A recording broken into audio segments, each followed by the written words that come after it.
Hey everyone, this is Richard, and we are here with another Gauntlet Hangout session. This one is a two-parter of a playtest game called Barrow Keep and a playtest scenario called Devil's Gambit. Both of these are very much at early stages, so they will possibly grow and change as they proceed. But I'm here with four awesome players who are very bravely playtesting this system, and we will start. They are playtesting members of and attendants of House Barrowfield, named by the players, who are the Dukes of Barrow Keep. And in the region of Motavia, which is the Motavian steppe and the valley of Motavia. This is far from the capital, a remote location, but very wealthy. It's ruled by Elizabeth, the Duchess, who took over for her late husband. Her eldest is her heir apparent, Marcel, and then her consort is Lady Margaret. They have recently been visited by a group of strangers who were returning from a religious pilgrimage to the north, led by a person named Lazarine. And shortly after the death of the Duke, the sorcerer, the house sorcerer, disappeared. Her name was Aislinn. And we're going to start tonight with a particular young attendant of House Barrowfield in the keep, Niels Groven, played by Robbie. Robbie, why don't you introduce Niels? Okay, I'm playing Niels. He is a attendant and works in the kennel. He's a kennel assistant. What else do I want to say about him? He's somebody who has knowledge of the keep because he has a friend who is a janitor named Borsus, and he enjoys spending his time, hanging out after hours with some of the other attendants. And at the conclusion of our first session, that's where he was. He likes to after hours, there's a kind of storeroom in the keep that a lot of the attendants kind of use as a kind of gathering place. He had also, at the last session, had been approached by a character, William, who we'll be hearing from in a second. But William had approached Niles about getting a horse and getting some way for William to make his way out of the keep secretly to a horse. And he gave Niles a good bottle of wine and a bag of coin. And so Niles didn't ask too many questions about exactly what all of that was about, but agreed to help William out. But then that was interrupted by a kind of dramatic event that happened at the end of last session. And William, you were sitting there in sort of the servants' sort of dining hall, the makeshift servants' dining hall, talking to Niles. William is the bastard of the late Duke. And Jason, why don't you introduce us to William? Sure. I'm Jason. I use he, him pronouns. I'm playing William. He uses he, him pronouns also. I picture him about 17. He's a bastard. He's the Duke's son by his mistress, Murchad. And I'm imagining her being a woman from the steppe that somehow got together with the Duke. And unfortunately, the Duke's wife was very jealous of this relationship with her husband's mistress, and has a great hatred for her. And shortly after the Duke died under mysterious circumstances, I believe my stepmother sent her minions to try to capture my mother. So with the help of my friends, we secreted her away from the keep, out into the steppe. She's hiding. And that's why I had approached Niles, was to try to get him to set up a horse so I could take provisions out to my mother out in the steppe. William is a duelist. He's known to be fairly hot-headed, but very dangerous with his sword. And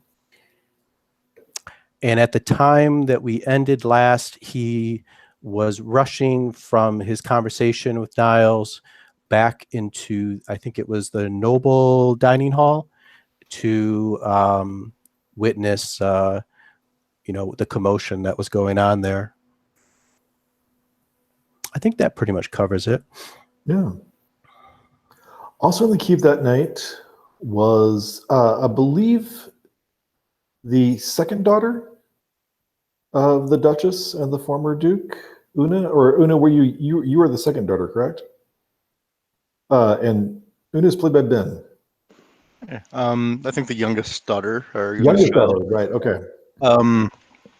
Ben, I use he, him pronouns. I'm playing Una. She's a she, her. Una is the youngest heir. She's politically savvy. Stays to the sides. She's not in any particular line. She got the same contagion that killed her father, and she suspects her mother of being involved in that. Somebody. Go ahead and keep going, Jason. Okay. Jason's just gonna come back. Okay, you can hear me okay though, right? Yeah. Mm-hmm. Okay, I wasn't sure there if that was on my end or not. No.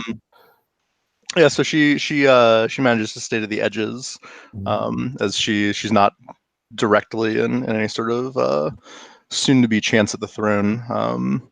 She tends to keep her bow and stick to the walls and go out with her very close significant other who's not here tonight. So maybe we'll leave that intro for next time. And then finally, we have Donovan Drestfall, whose family far to the north and House Barrowfield appear to have had some disagreements. And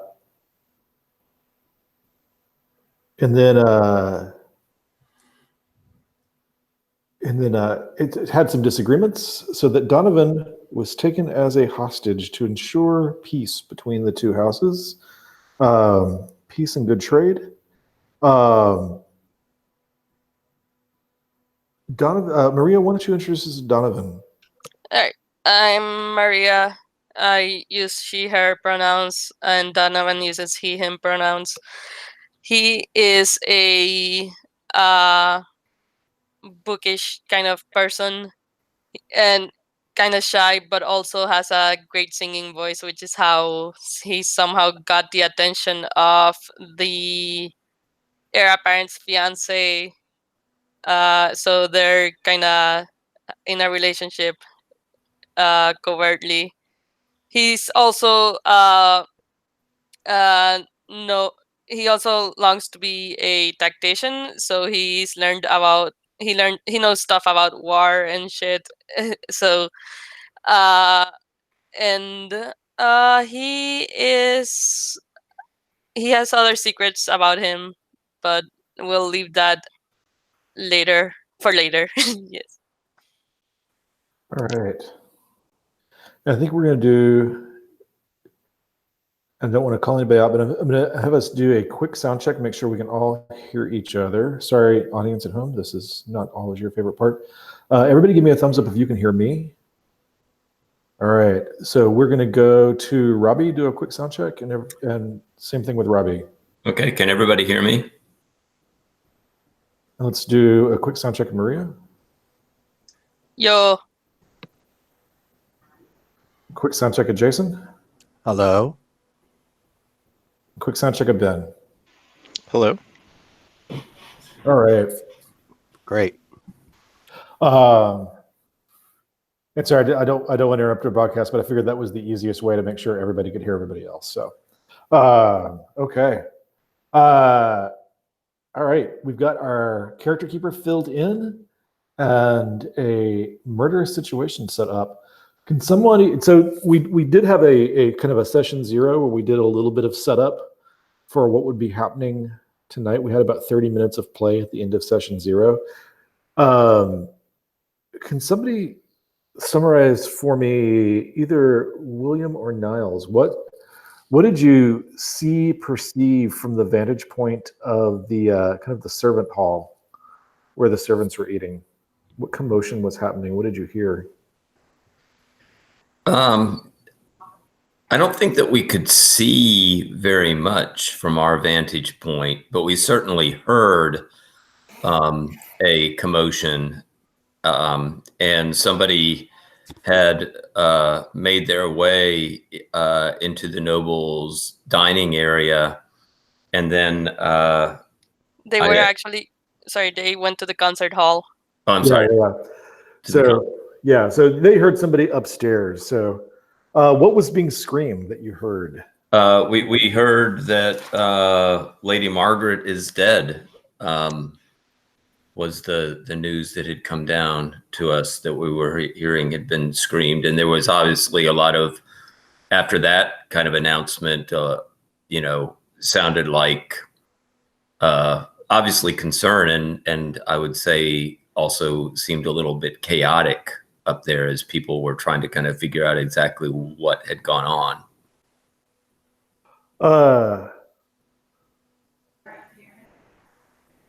Anything you'd like to add, William? No, I think that's pretty much what I saw. Was it a servant that had reported this? I can't remember. Yes, it was. It sounded like a servant. Yeah. It probably somebody that Niles would know, and we'll figure out a name if we need one in a moment. Yeah, there was. I don't think I observed. I think someone else did, but wasn't like hadn't the Duchess and the elder daughter been acting strangely that day? I can't remember. I mean, nobles always act strange, but Yeah. they for one, the Duchess was in the concert hall. So let's go into the concert hall and pick up. What did you see, Donovan? What was happening, and sort of what did you perceive? I saw the servant rush in, screaming for Elizabeth or Marcel. And let's get this in a little bit. You were performing in the concert hall. Yes. Usually I was usually for Marcel's fiance, who you're having an affair with. Yeah, his name is Elijah. Right. And yeah, he was there, and so was the Duchess. So when the servant, I was singing a song of grief. I'm not sure if that's relevant or not. So, but I wanted to throw it out there. So the Duchess was touched, in case that it becomes relevant again. Yeah. The Duchess you're correct. The Duchess was very sincerely touched by a very sad song that you were singing. Yes. Then the servant ran in screaming for Elizabeth and Marcel. When he found the Duchess, he declared that the consort was dead. So that's what happened. So Lady Margaret, the Duchess's wife and consort, was dead, was the news that the servant came in screaming. Una, you were in the sort of the great hall with several of the guards and knights playing Go. Did I get that right? And drinking heavily, yes. And drinking heavily when this came through. Margaret had always been especially fond of her stepchildren. Though I think as a teenager, had always been slightly suspicious of anybody who new to you who was overly emotional and fond of you. She was probably a little bit patronizing.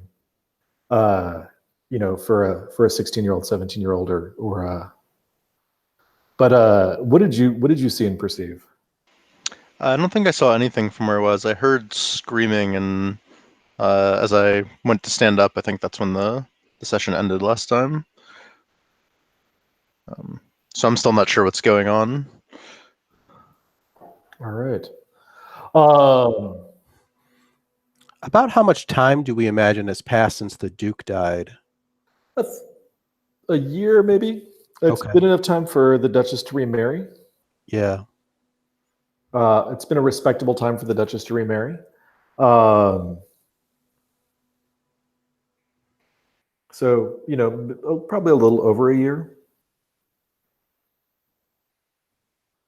Margaret's been around the keep enough to be familiar to the servants and the children, the heirs, as well as the wards and hostages of the keep.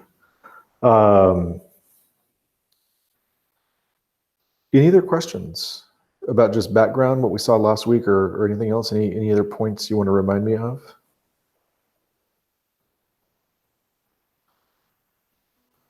Didn't he's not here tonight, but didn't Kyle's character see, I guess we wouldn't know about it, but he saw someone walking, was it the stranger leader, Lazarine? He was saw going in- one of the attendants, or one of Lazarine's one of Lazarine's people, one of his pilgrims, or one of their pilgrims, sort of moving away from the tower or moving away from the keep into sort of their encampment, I believe. Or maybe it was toward the scriptorium. It was, Yeah. they were Yeah, either it was- coming from or going to a place they were not supposed to be. Right. Yeah, they were going to the library. So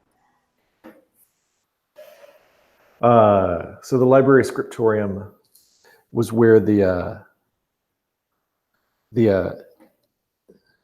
member of the stranger company, the pilgrims who've been sort of taking advantage of House Barrowfield's hospitality on their travels.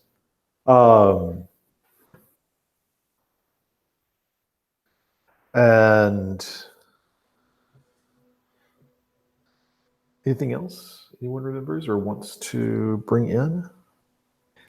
I don't think Niles thinks a whole lot about this, but we did hear that Taurio, the fellow who heads up the stables, had not been Niles had not seen him since the morning, which was a little unusual. Niles right now just thinking, well, maybe there was a sick animal or something, some emergency that perhaps he had to attend to, but he hasn't been seen since the.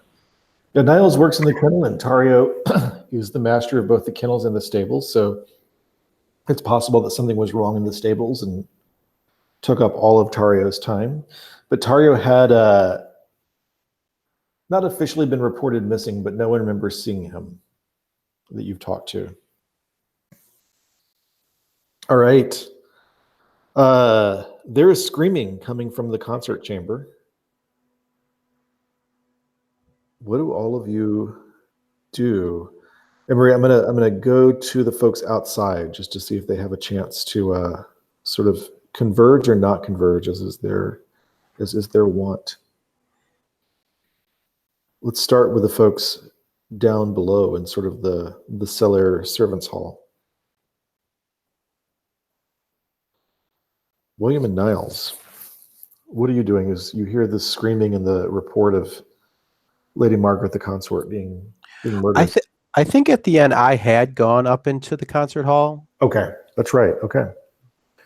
So you've already kind of run in, walked broodingly in. How did you enter? Yeah, I like the broodingly. That sounds good. Nice. Okay. Niles, what about you?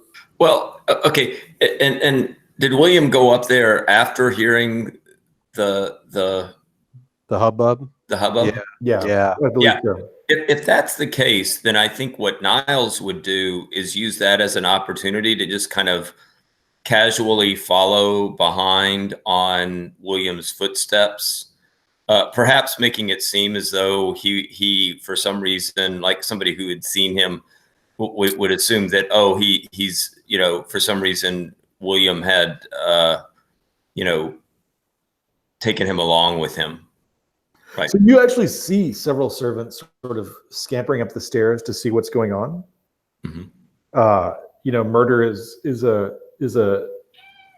not something that's inside the normal rules of decorum.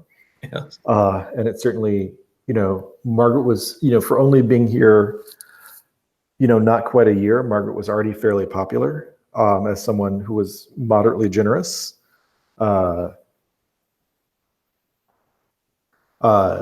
She wasn't unliked by the servants, I don't think, at least by the household servants. So several people are sort of converging, and certainly there's a servant who's doing the screaming. So yeah, no one's going to stop you if you are moving towards the concert hall. Okay. Una. Well, I'm with a bunch of soldiers, so I imagine I'd grab a few of them that are look like they can stand steady, and make my way towards the noise. And let's review quickly who's missing. Marcel reported that she was going to dine in her rooms. And it's not unusual for Margaret to dine in her room when it's not a formal occasion, or when it's not an official occasion. So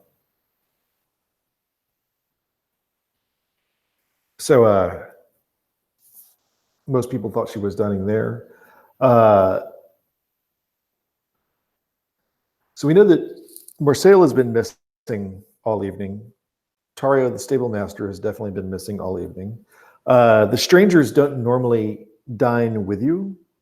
Something about, you know, pilgrimage, purification rites, and all that good stuff. That they talk to you during the day. So you've not really seen Lazarine or any of the strangers. Most of the other people you would expect to see in the hall at this time, you've seen. So let's pick up with somebody, and I put 2 naming documents in there. Somebody grab me a name for the sort of chamber servant who is screaming outside. Murchad. How do I spell that? Murchad. Murchad or Murchad. I don't know.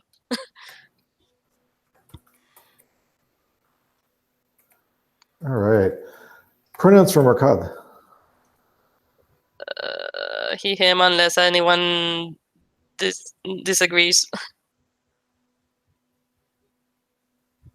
All right. Murchad is, at least that's how I'm saying it, like, I think, unless Murchad.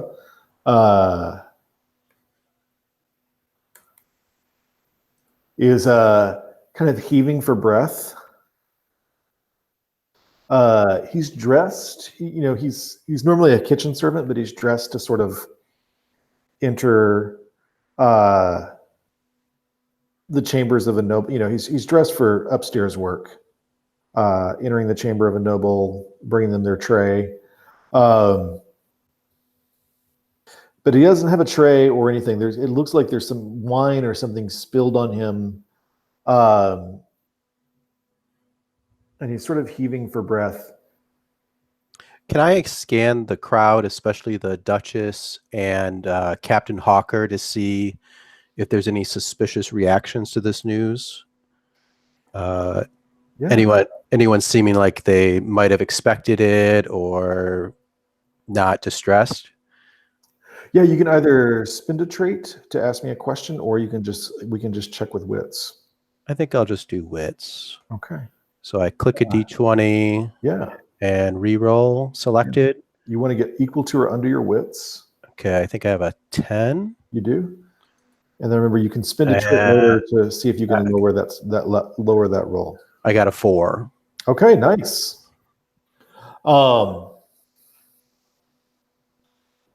You know that the Duchess, William, is notoriously stoic.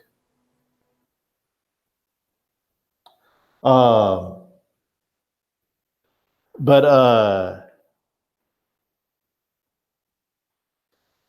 tonight is the closest moment you've seen to see emotion passing across her face. And it seems to be distress.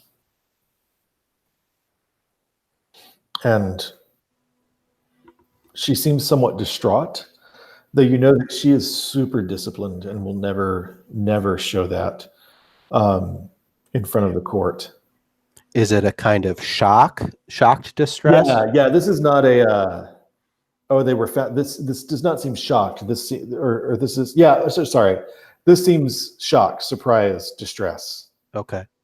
Like, what is going on?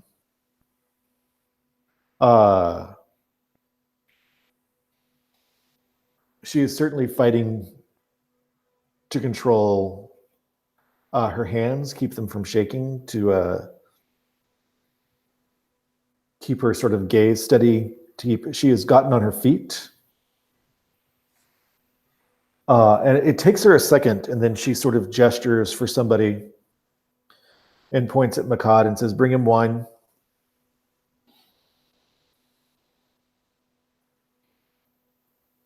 But you can see, William, you're looking at her face, that she is struggling to remain in control of her expression. Okay. She seems very upset.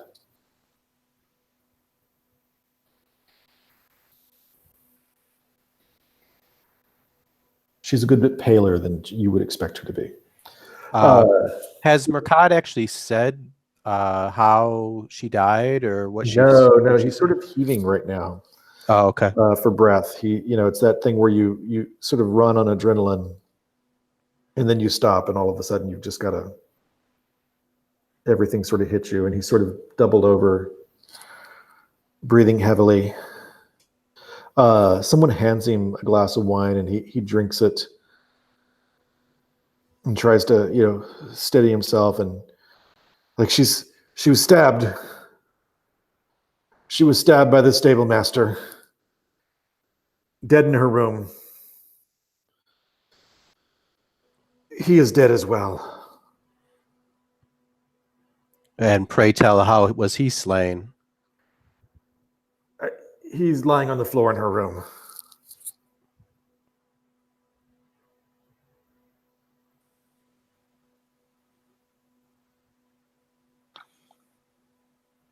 While this is going on, I sneak outside and try to get to the scene of the crime before anyone else does.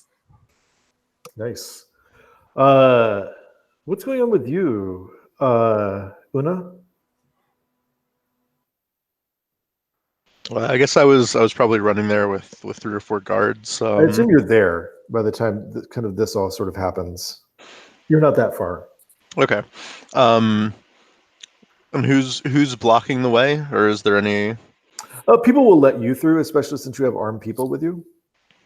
It helps. Yeah. Okay. Then yeah, I'm going to rush up to see what's actually going on.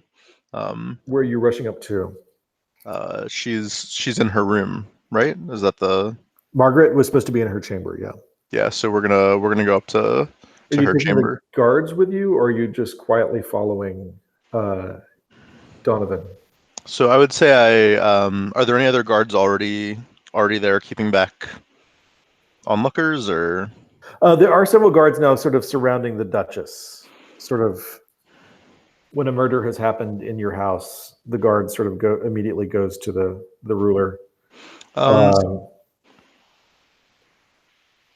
there's definitely visiting dignitaries who's summon their personal guards up from the cellar, even though they're not armed. Okay. I guess if there's space, I'll take some, and there's already guards controlling any sort of crowd. Mm-hmm. I'll take all the guards that came with me up with me, just in case the information's not right and there's some sort of threat still up there. Hit a d6. Hit a d6 for me.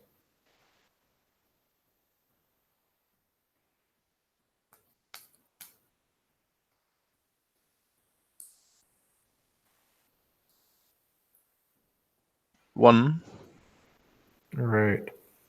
Niles, anything special you wanted to do? Otherwise, I'm going to jump to Donovan getting there first, followed by Una, and then followed by the court at large.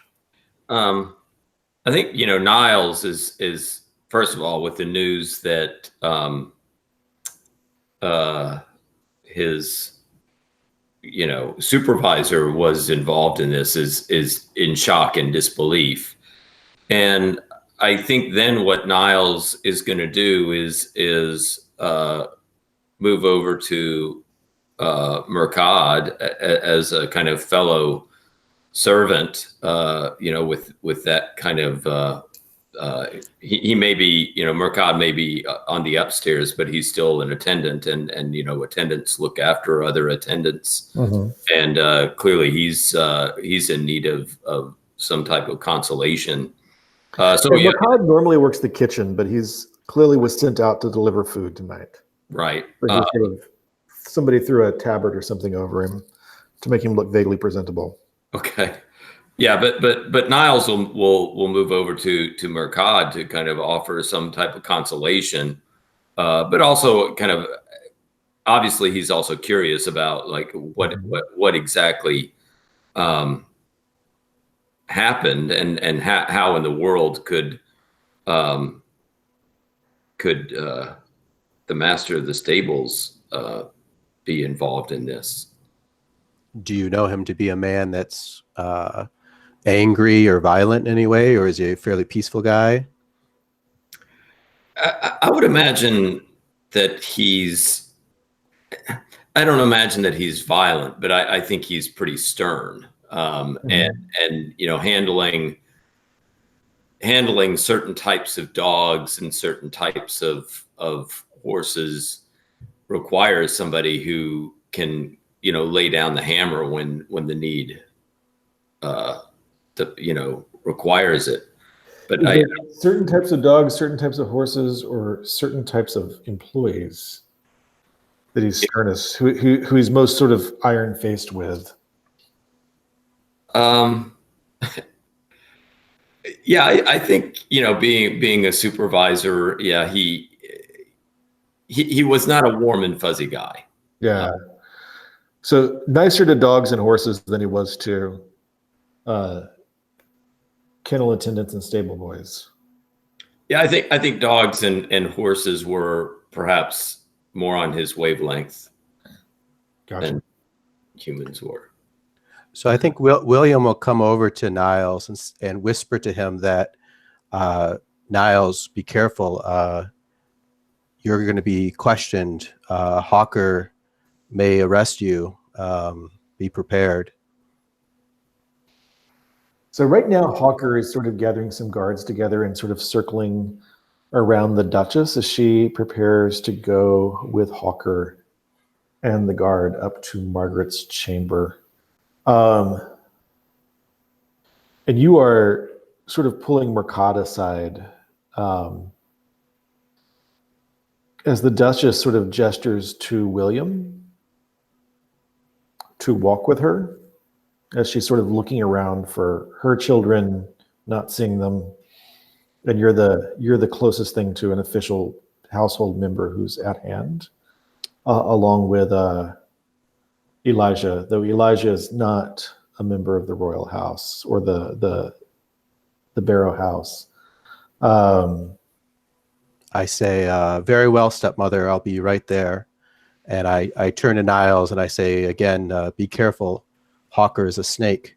You're going to be under suspicion. And I follow the Duchess. Let's start with a couple of people who left early. Donovan Drestfall. The Drestfalls are no strangers to dirty dealings. The Drestfalls were the family of the original Barrow Keep game, in which Maria was a player. And the Drestfalls are no strangers to dirty and murderous dealings.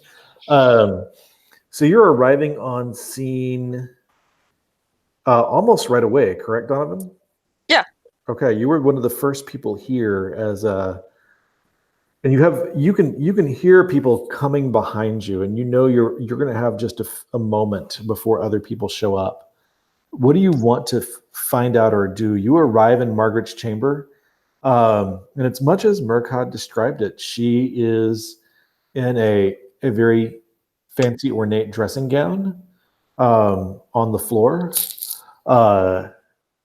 bleeding or having bled, clearly having been stabbed. Her eyes are open and she's sort of staring at the ceiling.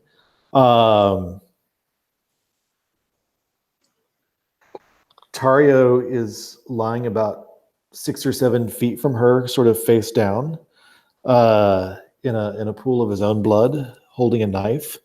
Margaret is also holding a knife. Are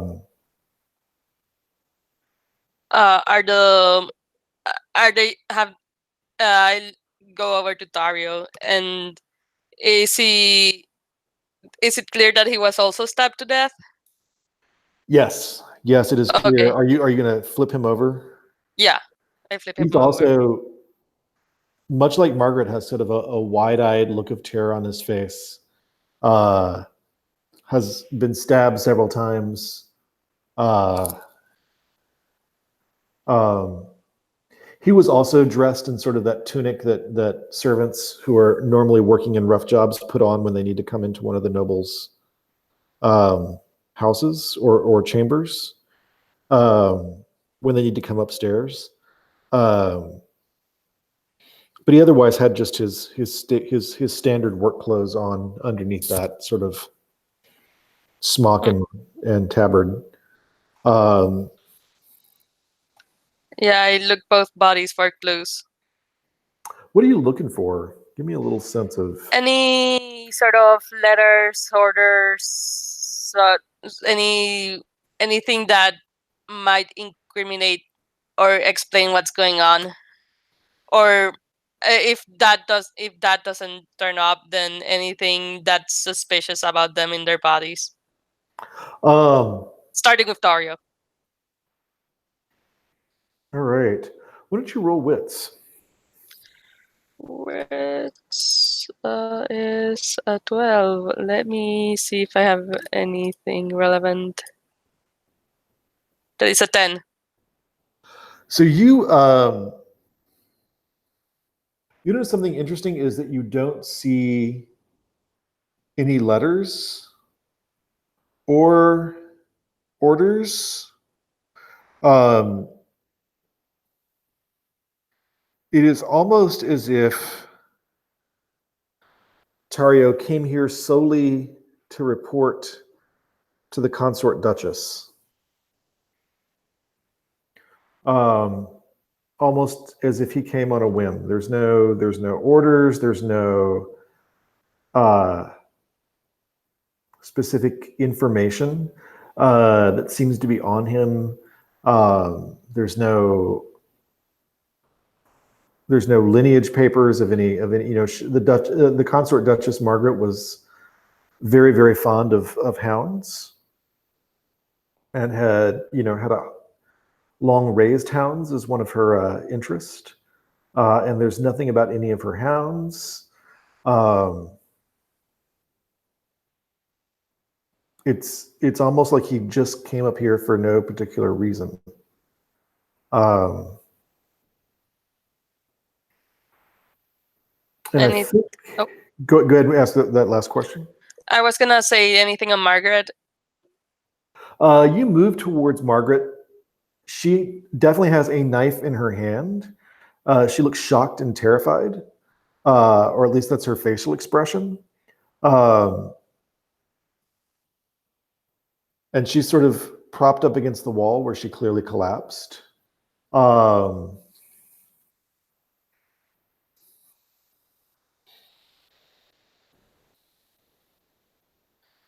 She is not wearing her jewelry,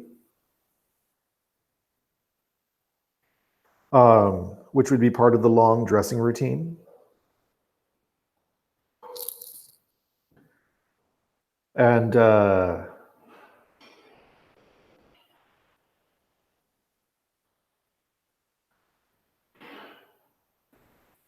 She is otherwise looking unremarkable. She is wearing a dressing gown, but not something that would be inappropriate for her to admit servants to her chamber to if she just had orders for them or something.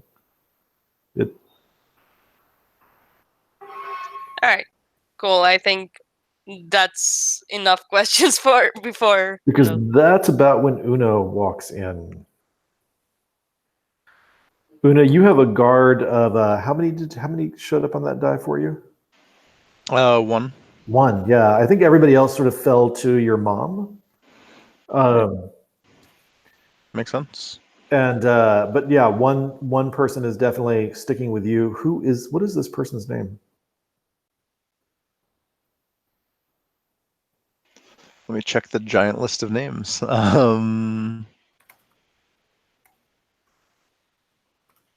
Let's say they are named.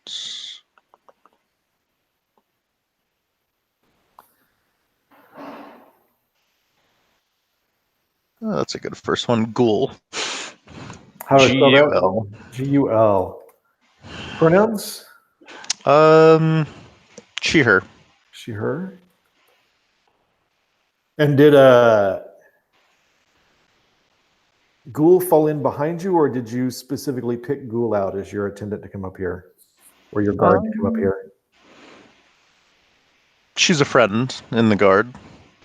She's who was beating me at the game before we. I think I lost the roll last time, so yeah, she was the person beating me before we. Nice. We heard the noise and rushed this way.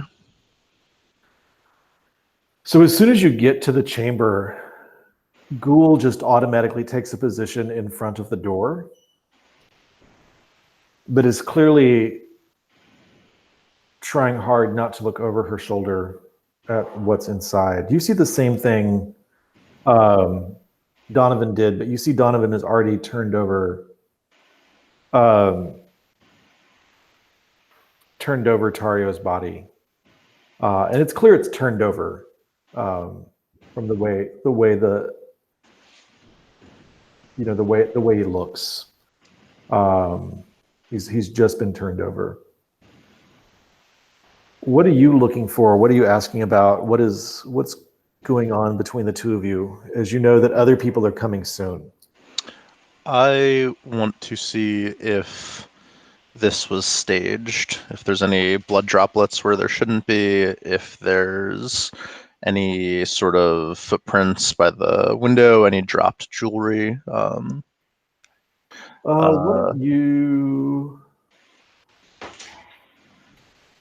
don't you roll wits? It's 2d6 roll under, right? D20 roll under. Or d20 roll under. It would be rough. It'd be rough not to get under it on a 2d6. Yeah, that's true. 7 out of 15. 7 out of 15. Awesome. You notice that it looks like Margaret. I mean, there's nothing that looks staged about this.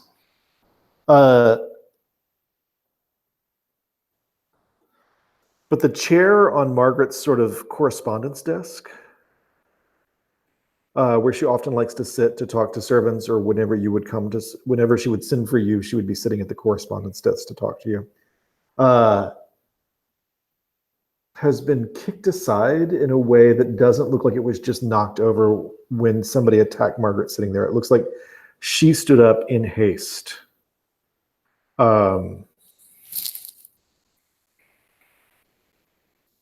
There's also a very small footprint, roughly Margaret's size, near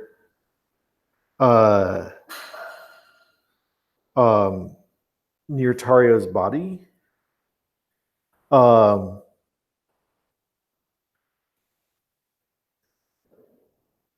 And the footprints there sort of go backwards to where she's sort of collapsed by the wall.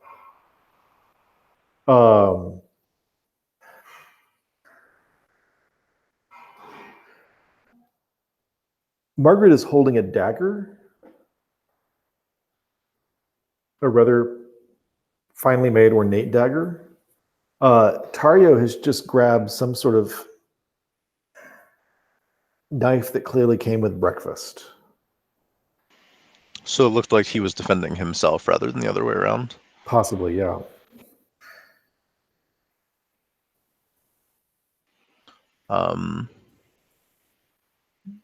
I guess I'll. I'm sorry. Go on. Both knives are bloody, right? Both knives are bloody. All right. Looks at her desk. The desk is. It just has her normal correspondence on it.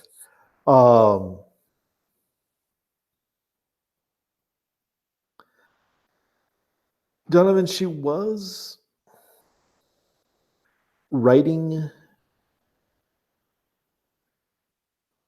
to your father. She had started a letter, and there was all the formal introduction portion was done.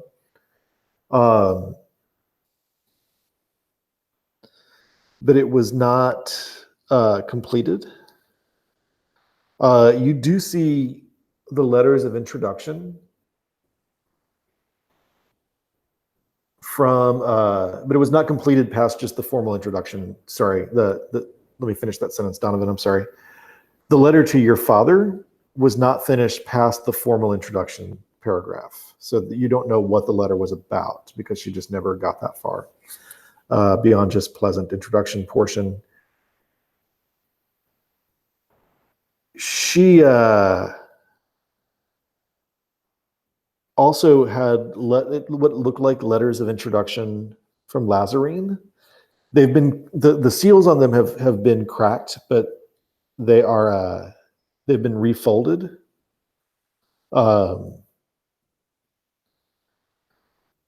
And right before the Duchess brings William in, I want to ask if the two of you have one last thing you want to do. And then I'm going to cut to Murchad and Niles. I want to read the letter to like the one from Lazarine. Is it from or to? I'm sorry?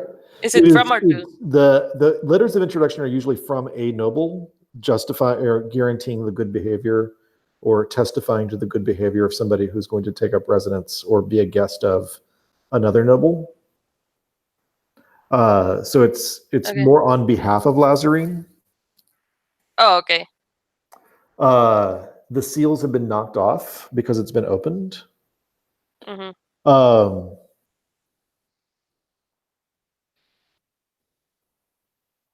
But the ornate side, or the portion you can see at top, immediately says this is a letter of introduction, which would normally go to the Duchess. And as soon as you pick it up,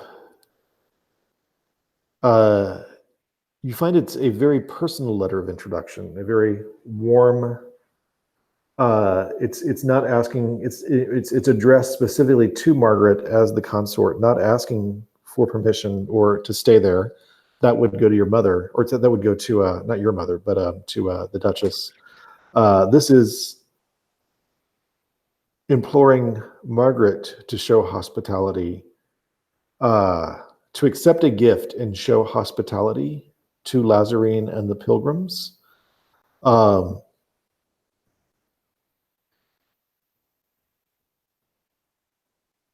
it's signed by your father as well. It's written by a scribe and signed by your father. Now, no one has mentioned to you that your father sent the letters of introduction for Lazarine or the pilgrims. Mm-hmm. And so that's where you're standing.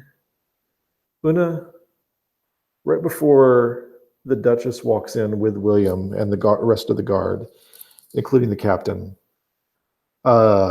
what are you doing? Anything else you're looking at or looking for? If it's possible, I want to try and see if I can find anything he might have been holding that would have caused her to attack him. And if I do find anything, I'm going to pocket it to look at once I have a moment alone, rather than...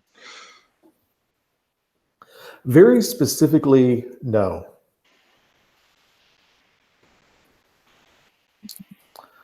There's no key other than his normal stable keys, which are under his sort of tunic, his kind of smock and tabard that they throw on to come upstairs.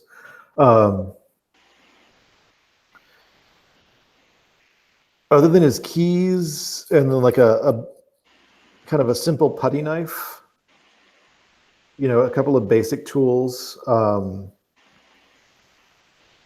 that he had on under that smock, there's nothing on him that would have been particularly exciting to any noble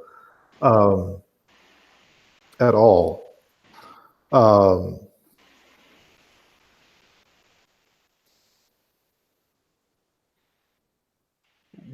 Would I have heard any rumors regarding magic causing this type of behavior? Do you have any special training in magic there? But let me know, and also if anybody at home.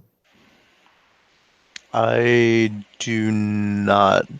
I have perceptive and cunning as traits. I don't know if either of those would apply here. I feel like cunning might apply. I'm not going to make you mark it right now. I just wanted to know if you had something that would really sort of apply. Why don't you roll wits? Okay. 12 out of 15. 12 out of 15.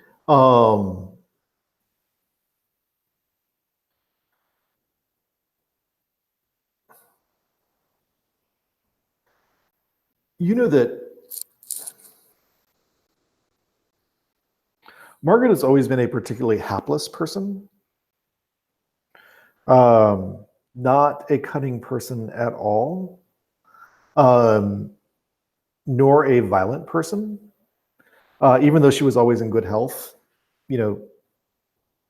she was not athletic or prone to. She was always even-tempered and both by reputation and by your own experience. This would be entirely out of character for Margaret. So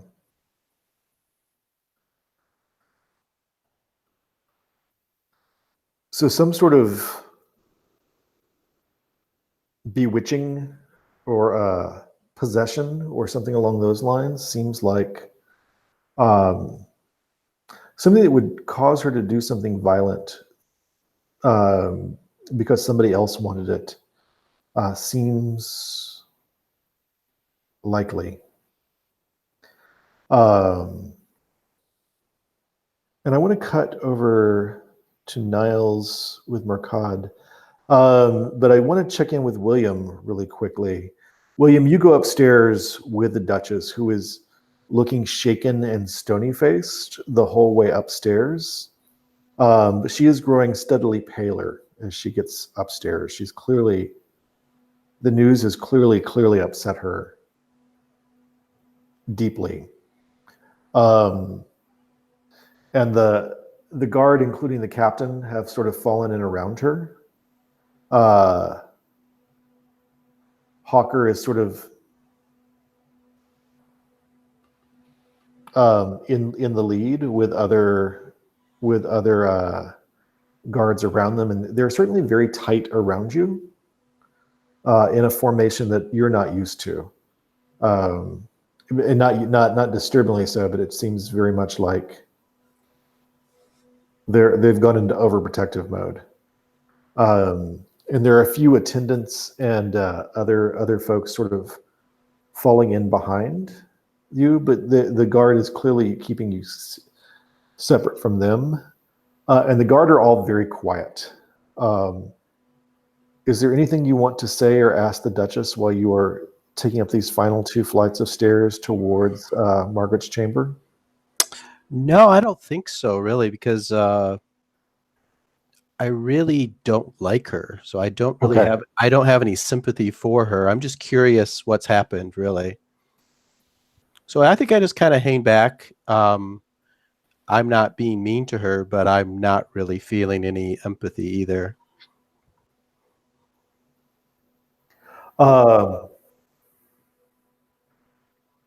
Niles, you pulled Murchad aside. Oh, and just as a side note, Robbie, you had said that Borsus, your friend, was the janitor. Mm-hmm. There actually were janitors in medieval castles, except those were the people who were the reverse porters. Porters let people in. Janitors were responsible for making sure, apparently, according to rumor, this may be terrible, bad medieval pseudo history, but janitors were apparently the people who were charged with making sure the wrong people did not leave. So I've retitled Borsus to Porter. But yeah, Murchad is going for wine and sitting looking shocked and wide-eyed at you. Where are you taking Murchad?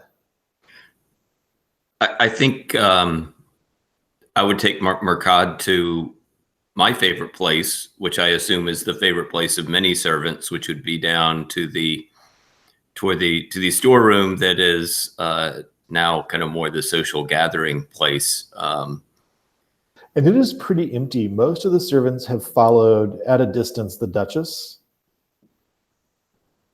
towards the base of the stairs, at least. So that place, still lanterns out, still candles out, but it's pretty empty. And Murchad has still not let go of that wine cup. Yeah, and I seeing that, I mean, William had given me a good bottle of wine earlier. I think I would open that bottle up and refill Murchad's cup and ask Murchad what happened. I mean, Murchad takes several deep breaths and just says, they told me to take the trays. So I took the tray to Lady Marseille in her chamber, and then came back and got Lady Margaret's tray and went to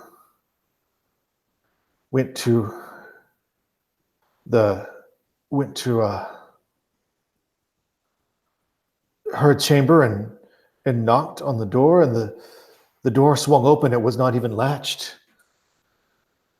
And there were the bodies. The candles were going. The candles had already been lit. And there was blood. There was so much blood. And then I just ran. And who else was there? I mean, It was only me. I do not know. Her lady's maid said that she would need dinner sent to her. They told us that at shortly after lunch that Margaret would not be coming downstairs. Yeah, for dinner. And you say it was Taurio that you saw? Looked like Taurio. It looked like Taurio, who was collapsed on the ground. And had you seen him earlier in the evening at all? No, but I would not, unless he came to the hall for dinner or here. This is baffling to me because Taurio, that he would be. I mean, he may be stern, but he was never somebody to be violent, nor was Lady Margaret. Murchad is shaking. It's just like, I do not know, but. And does Murchad seem? I mean, obviously shaken up. Does he? I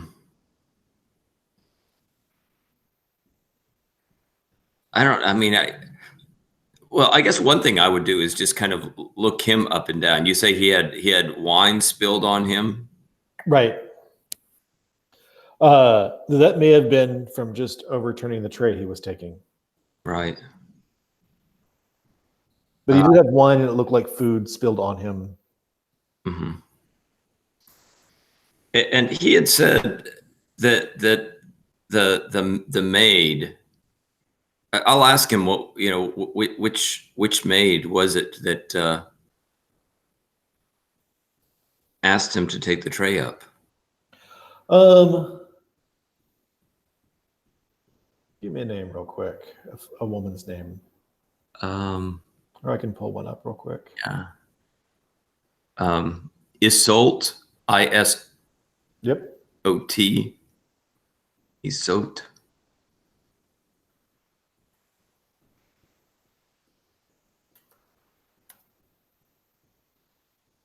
He's like, I don't know. They just said that the maid had come down and said that after lunch and Margaret would not be taking dinner. She'd be taking it in her rooms.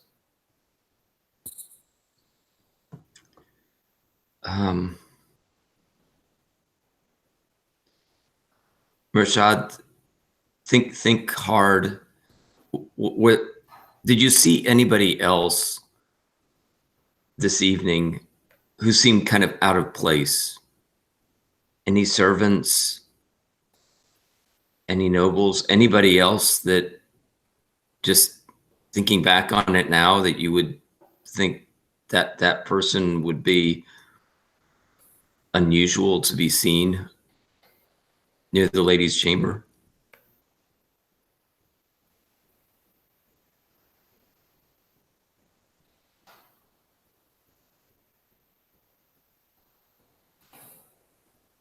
And his mouth sort of hems and haws, and then he says,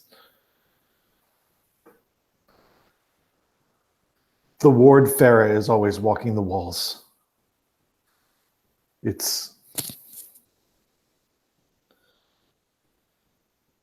And she was on the walls this evening,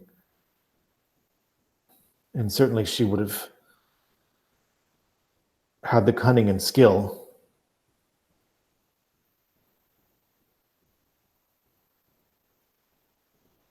Who is this that he's saying? This is Kyle's character, Farah, who is a ward of the house.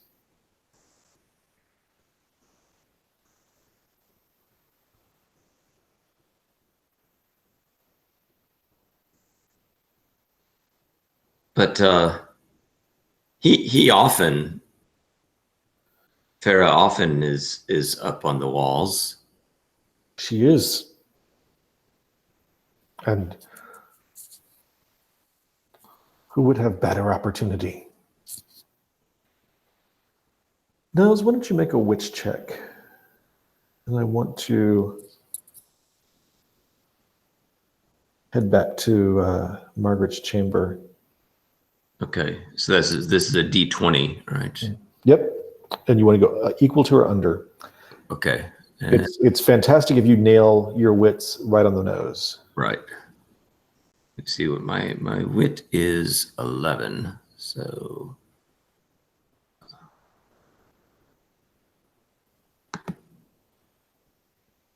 I rolled a 2. Nice, definitely under. And there's no specific difficulty here, so let me check that, make sure real quick.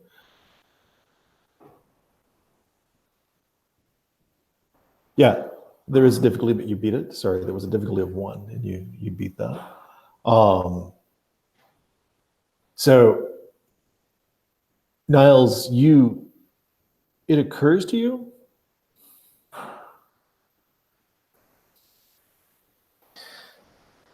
that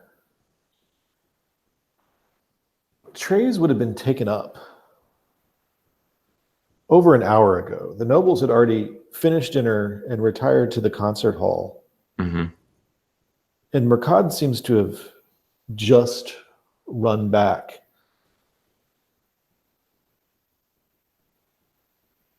Sometime after that. That's long after he should have delivered Margaret's dinner to her. So either he is very late or something is up, and we're going to go to Margaret's chamber. William, what was your feeling for Margaret And I feel like we talked about this a little last time, but I did not make a note, and so I apologize that I'm asking you the same question again. So I think I recognize that she was kinder and more gentle than my stepmother, but yet I still suspect that she meant me and my mother ill will. So I am very suspicious of her. okay, she certainly did not do anything to stop the Duchess from demonstrating ill will to your mother. No, or to make not your that, life, to make that important part of your life easier. not that I ever saw. No. Right.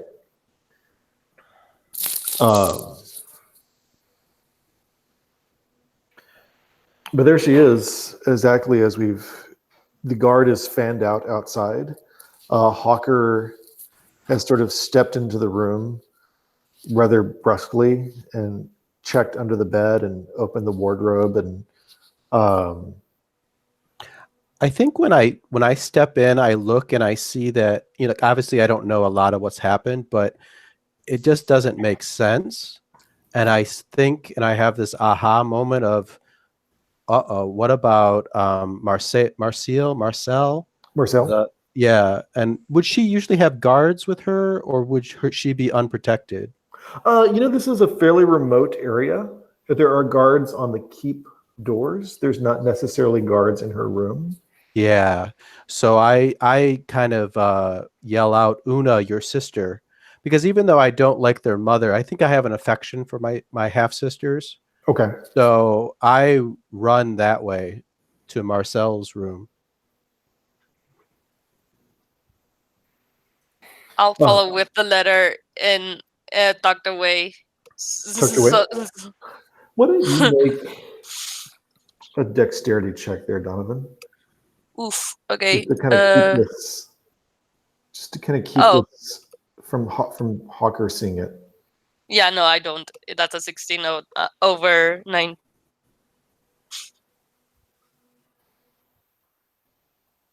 So you turn to move after.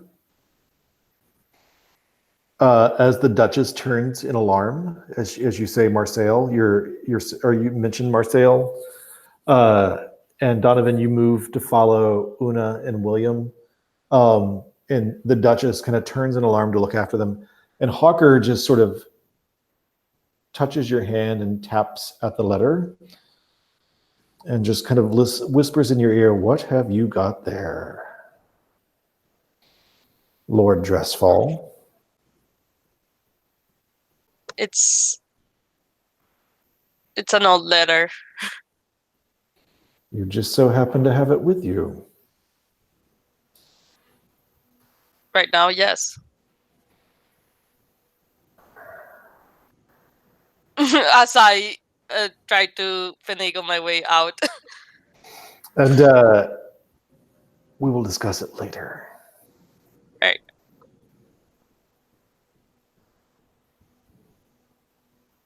So the Duchess is sort of looking after the three of you with concern as you head,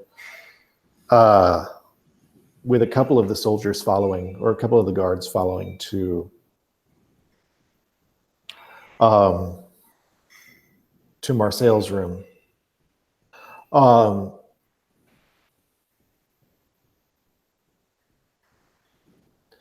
And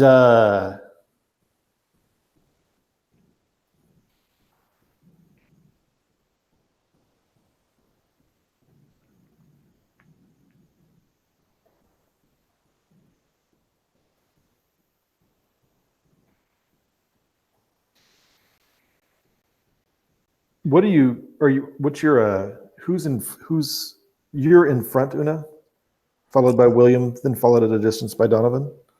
I imagine we were in the back, because I probably got the head start, yeah. Okay. And I needed to gather the guards on the way back out.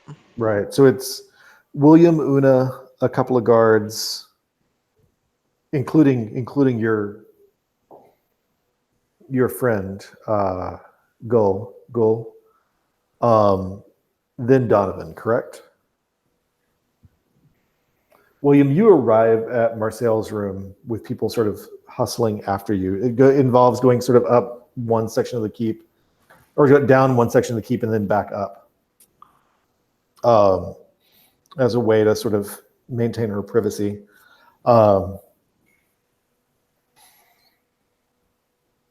Actually, no. I think Marseille has moved her chambers over to the library tower, the same tower as the library scriptorium. So you do have to kind of hustle down across the yard and then up into the library, or at least a side chamber of the library.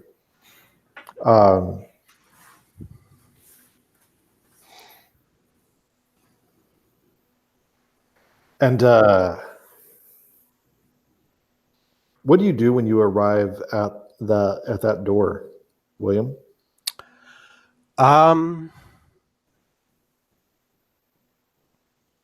I will pound on it and open it and go in. So you're doing the knock knock enter. Right. Right. Pound, throw the door open. And there's William, there are guards on the building, and there's certainly still scribes and researchers, students in the tower. But this is sort of a private chamber. There's not a guard on the door. So knock, knock, enter. And you immediately get hit hard by the smells of dinner. William, what's the first sort of like fragrance of dinner you smell on the air? Sage. Right. Okay.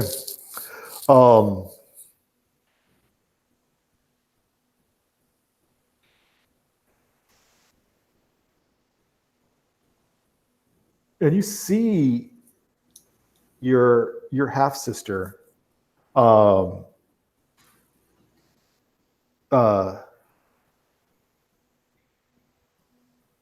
Sorry, I keep losing my place. I have too many notepads open.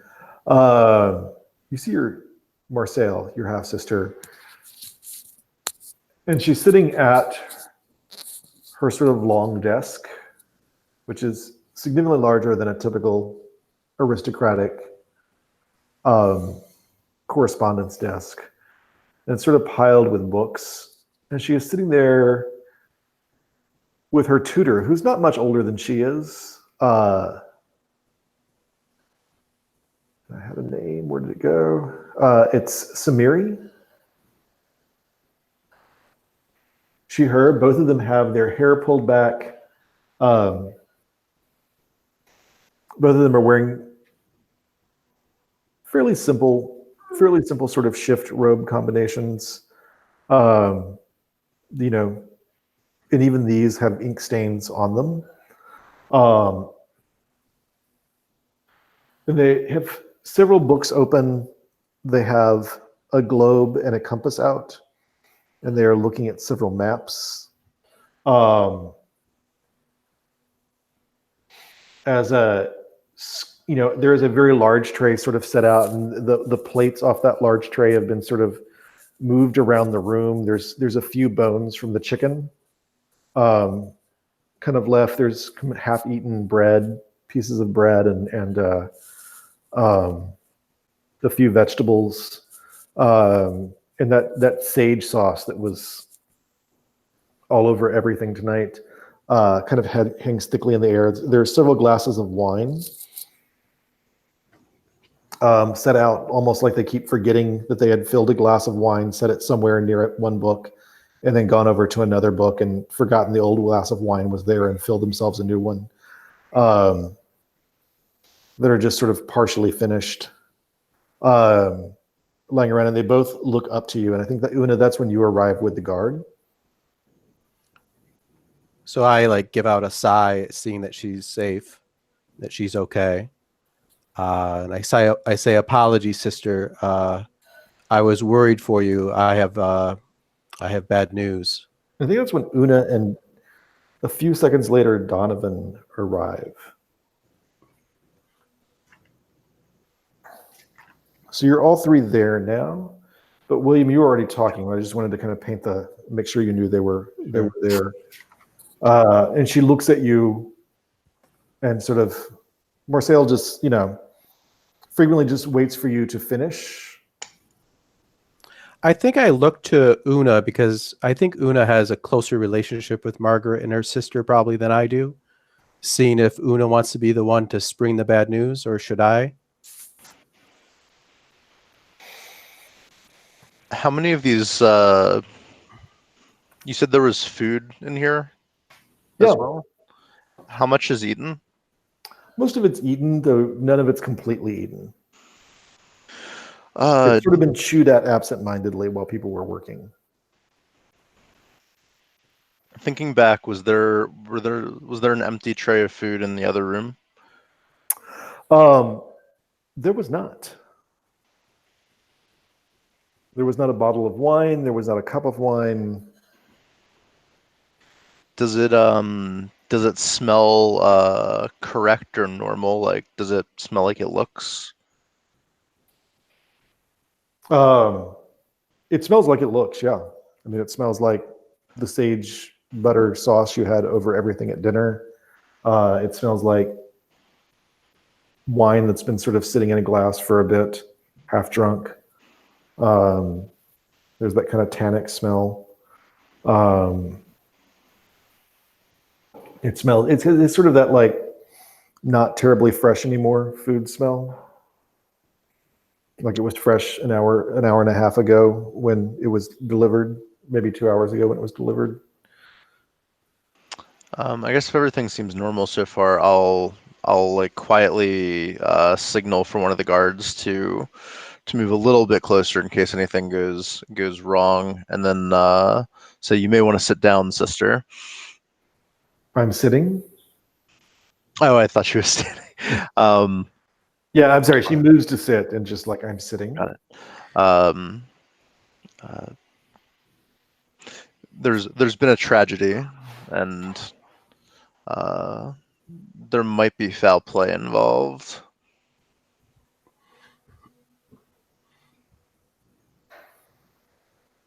And I describe what we found, glossing over the details, just a broad picture.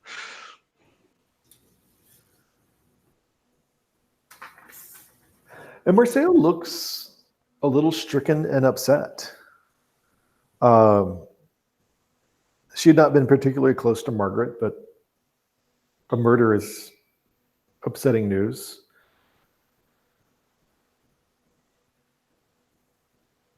Stabbed to death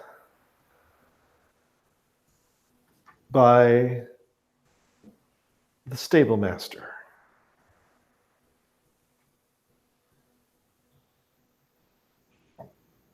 Is that what I'm hearing? Yes, but between you and me, and before more show up, something was off about the scene. What was off about the scene? I'm going to take a moment and excuse the guards and the tutor before we continue to just have the four of us talk. The guards step a discreet distance away. Do I have? Since they're not going to willingly like leave two of the heirs of the keep, completely unguarded. But do we have the authority to tell them to wait outside? Yeah. But if you, William, if you suggest that the tutor Miri leave, Marcel is going to touch her hand and sort of gesture for her to sit. And how did the tutor take the news? The tutor seemed more stricken because the tutor sort of like went sort of ghost white and looked straight at Marcel to see sort of what she was saying or doing. Oh, okay.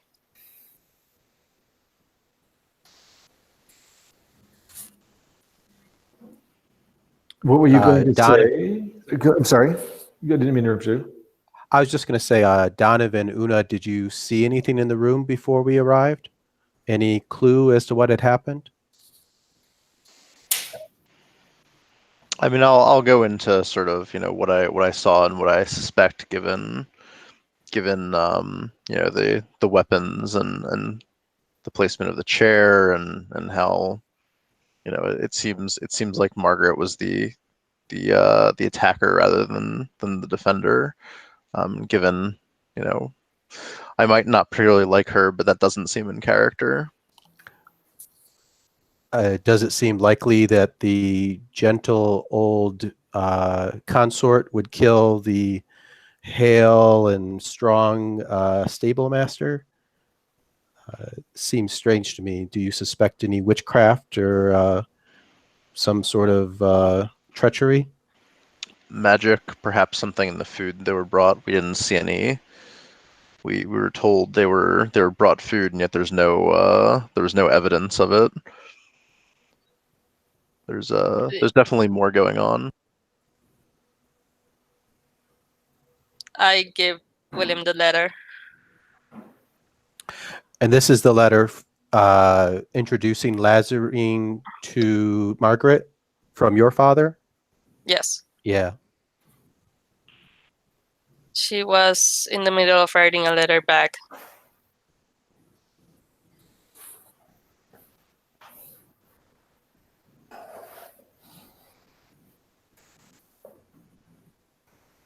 Do you think this is related to her death?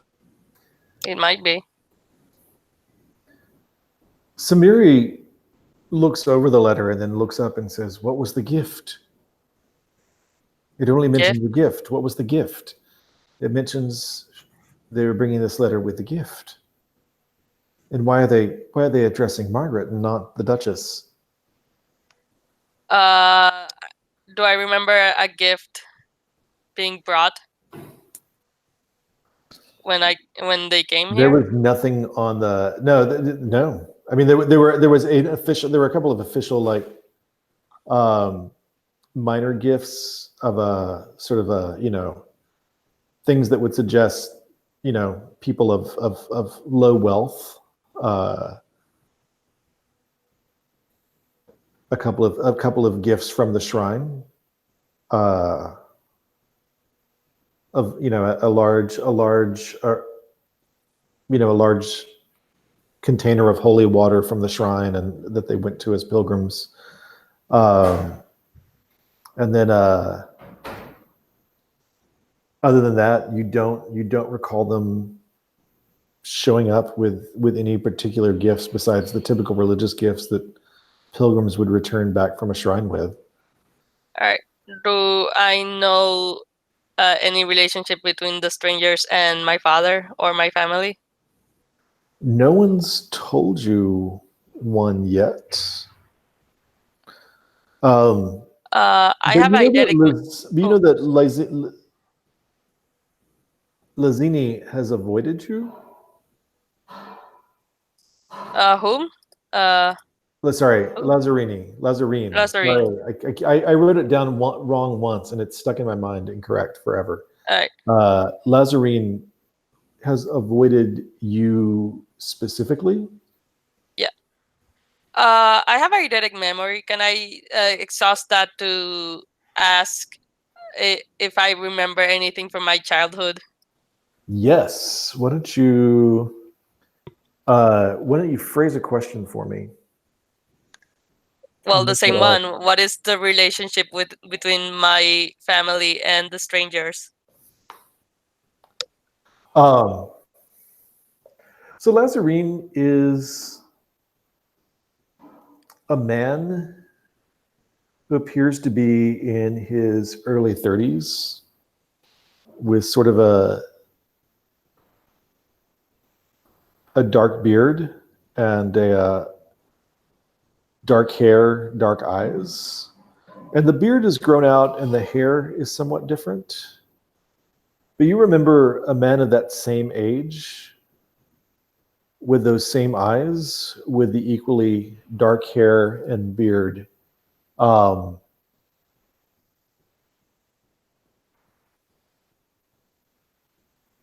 Showing up at various points when your father was angry.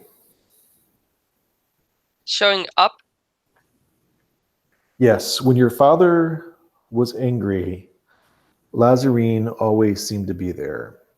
Those were the only life events you knew of where Lazarine showed up. Like, show up how magically or No, just just he would be in your father's court at the time you went to see your father. You have, And he was- you have a vaguer memory of like sometime when you were like 2 or 3, seeing your father upset about a border war with somebody and Lazarine was there. And then you vaguely remember seeing him around the time you were 7 or 8 on a similarly disturbing occasion. You remember a period when you were 9 when your mother went missing briefly. And Lazarine was around the keep a lot then. Okay. But Nothing. did not use, your father never used a name. Okay.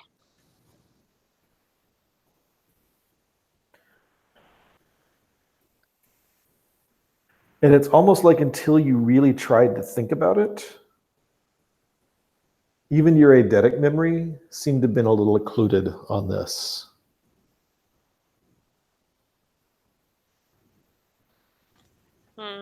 If your memory were not so precise, you're not sure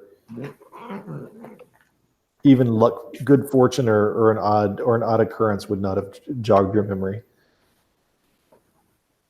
And even then, even as precise as your memory is, it still took a lot of coincidences coming together before you put it all together. All right. Also, has not aged. You remember him looking pretty much the same underlying face every single time you've seen him. And you were now, what, 18, 19, 17, 18? Yes, around that age. As far as you remember, this is exactly his face as it's always been.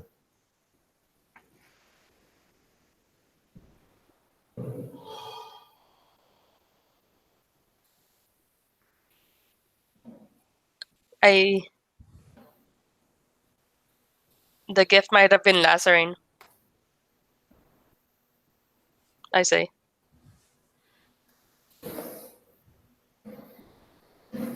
Does the letter make more sense in that context? If we think it makes sense that it may have also either been, that's possible, a possible context. It also could be a context of Lazarine had some small thing.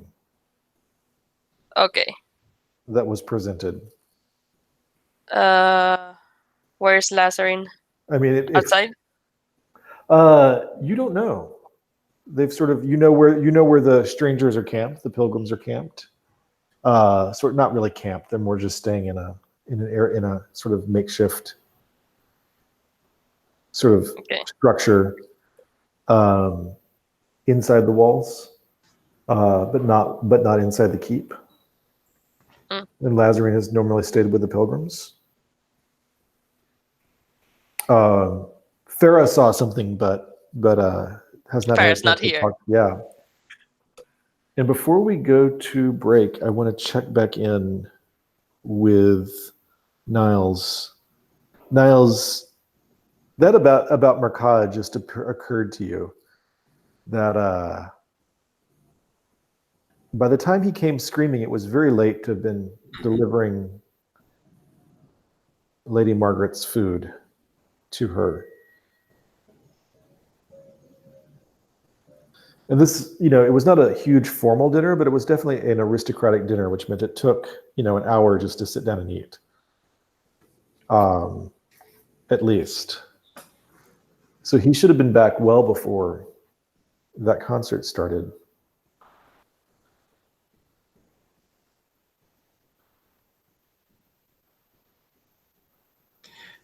So I think, Niles would, I think the way he would phrase it would be something like,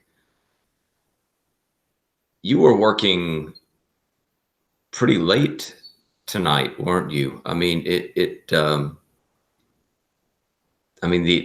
hour right now is quite late. You would normally be done with serving. I mean, I perhaps, I'm thinking that Niles perhaps would have expected to have already seen somebody like Murchad hanging out at the, at the hangout place. Certainly by the time dinner was over. Right. Um, does he remember seeing other members of the kitchen staff kind of coming over? So you've said that to him, correct? And Right. you said it out loud. Mm-hmm. It's like, yes, that was, it took forever to deliver Marseilles, and then I had to lumber all the food up to Margaret's. It was a trying night. And why was that? Why was everything so delayed? Were you all short on staff, or?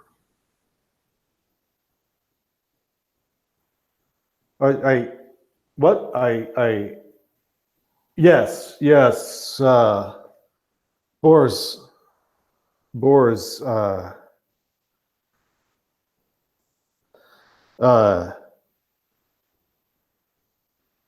never came today. Never came at all to the kitchen. So he would normally be the person who took dinners upstairs, especially since the Lady Margaret had sent her servant away. You said Lady Margaret had sent which servant? Isolde, her maid, had been sent away. Had been sent away, but Isolde was giving you instructions.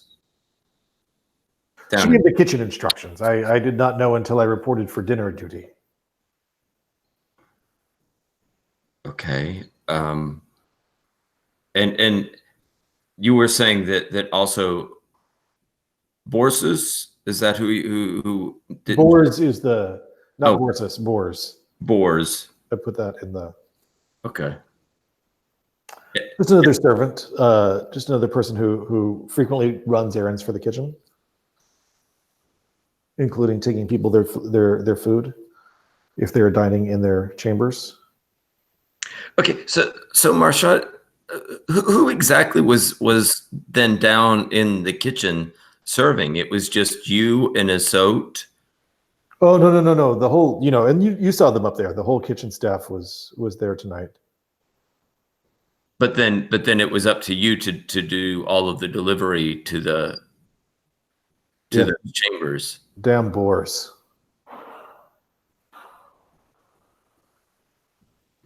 Damn boars for skipping out tonight. And where is Boris now? Have I seen him? No, you've not.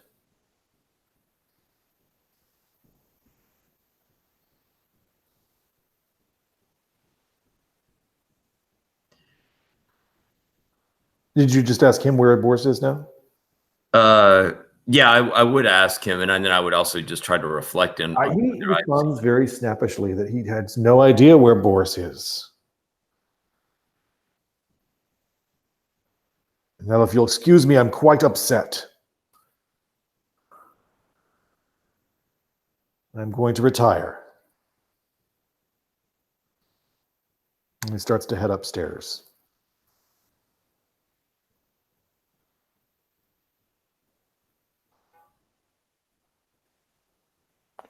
I think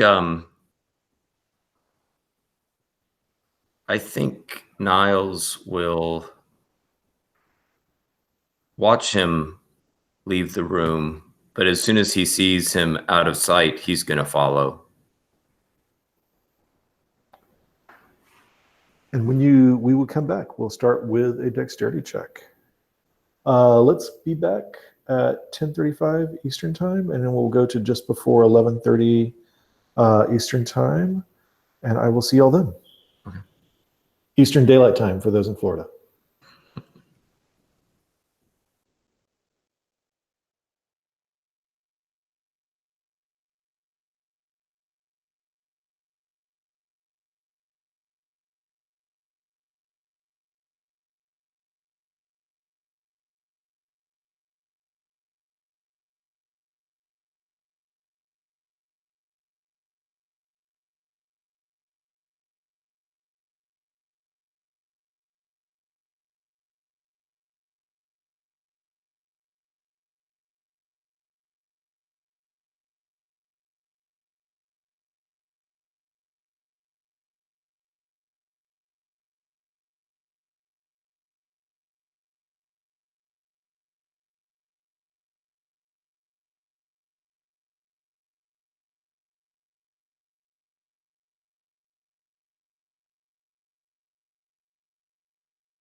Just give Ben a chance to come back.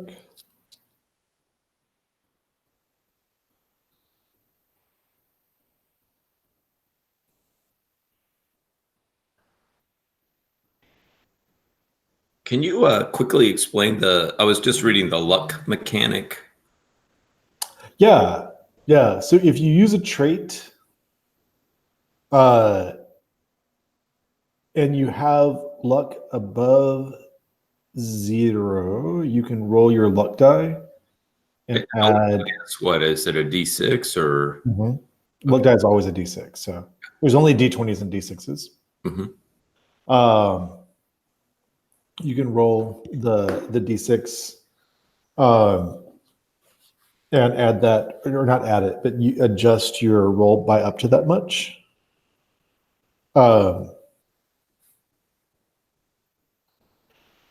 If you get equal to, or if you get above your luck score, then your luck score goes down. And you can only use it when it's above 0, so 1 or up to even use it. If you don't have a trait that applies, you can just roll, and if it's your luck score or less, you can add it. But if it's above, your luck score goes down, and there's no effect. Okay. So if you're doubling up and using both your luck die and a trait, it's always going to benefit you, and as long as you have a luck die to use.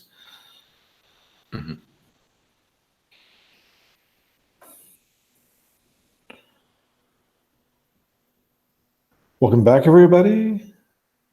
I believe we were about to have Niles make a dexterity check to see about following, to just check in and see about following Murchad. Okay, so here we go. Oh, I rolled a 9, and my dexterity is a 10. Nice.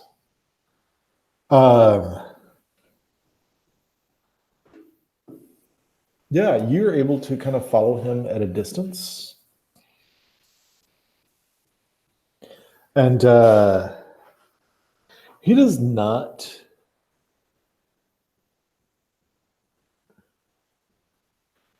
go to his sort of bunk.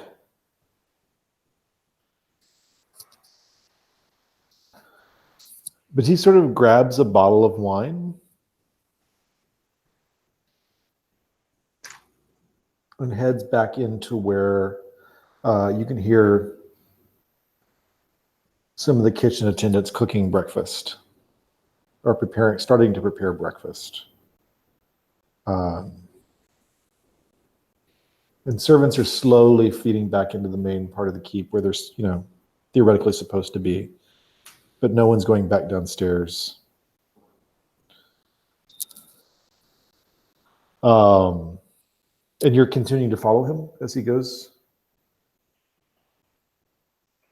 Yeah, so he's going back to the kitchen area? Mm-hmm. Okay. Yeah, I would continue to figure out where he's heading. All right. You see him kind of duck into the kitchen, look around, not see you. And he certainly has a bottle of wine in his hand.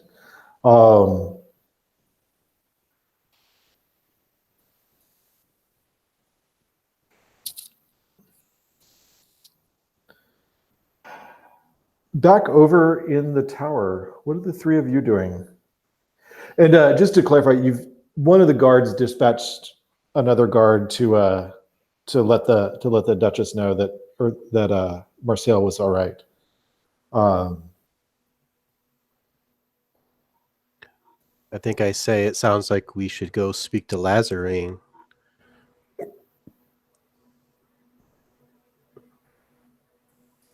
I agree. Are we considered to have all of our equipment with us right now?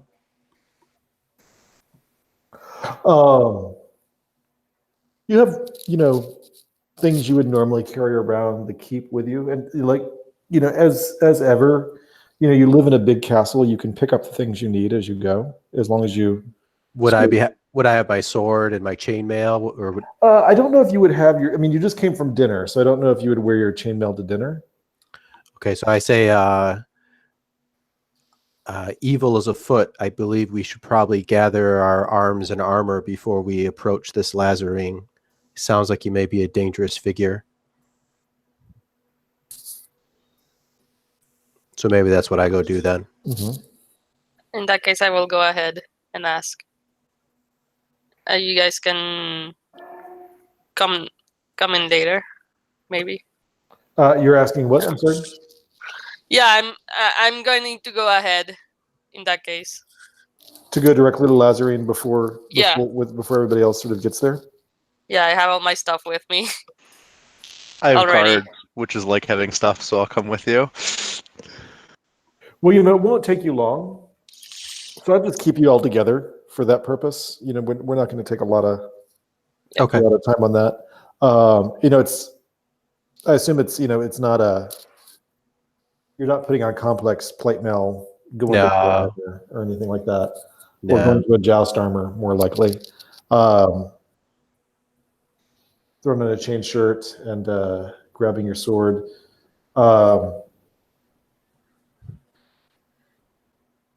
And you guys can go to where the pilgrims are staying.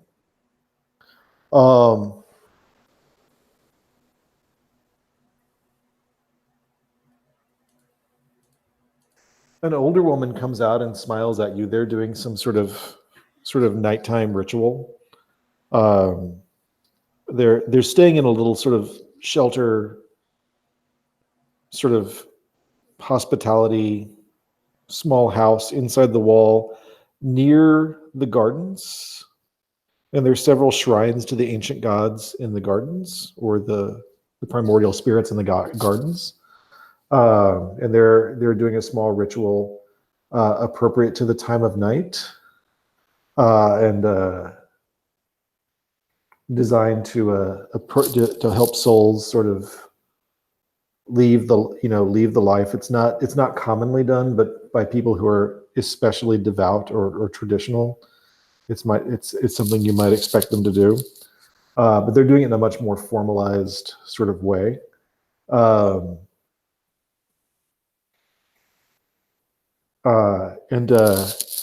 there's a gray-haired woman, otherwise looks fairly, athletic. Like she travels and has an active life. Maybe something you might expect from a soldier or a mercenary. And she sort of smiles and waves at you as you approach. And Una, she says she comes to you and says she was very sorry to hear about your stepmother. Does she seem sincere? You don't have any reason to, she doesn't seem any particularly insincere. She does seem to be a little. She has sort of that hippie-ish, everything's going to be okay vibe. Like, she's looking at the whole thing from a far distance away, but she's a stranger and she doesn't know your stepmother. So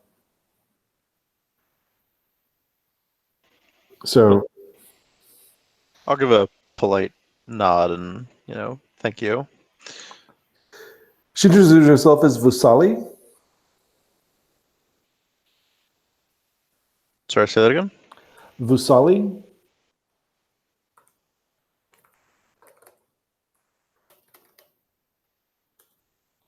And I'll type that in real quick. Can you also type in the tutor's name? Yep. Since we didn't get that. Yep. 1 second.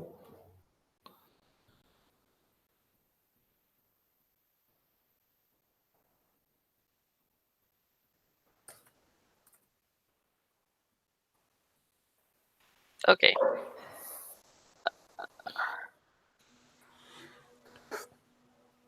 Are the strangers a sect of like the ancient ways? Or They were pilgrims to an ancient way shrine.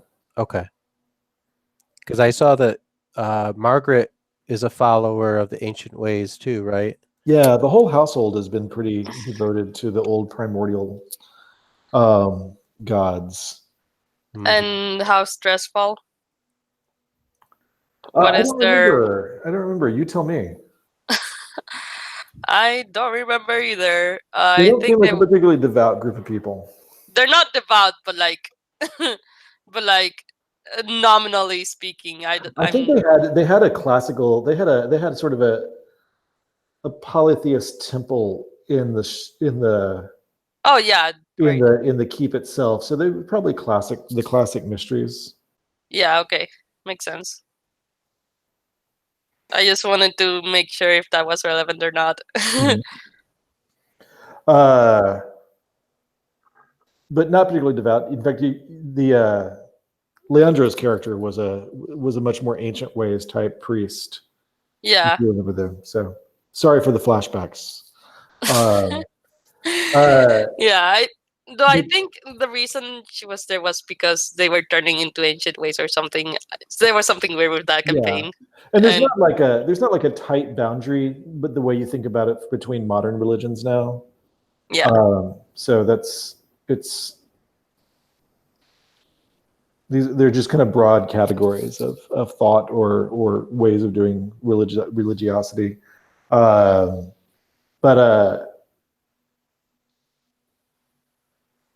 she says we're doing the rites for the dead on the terrible news.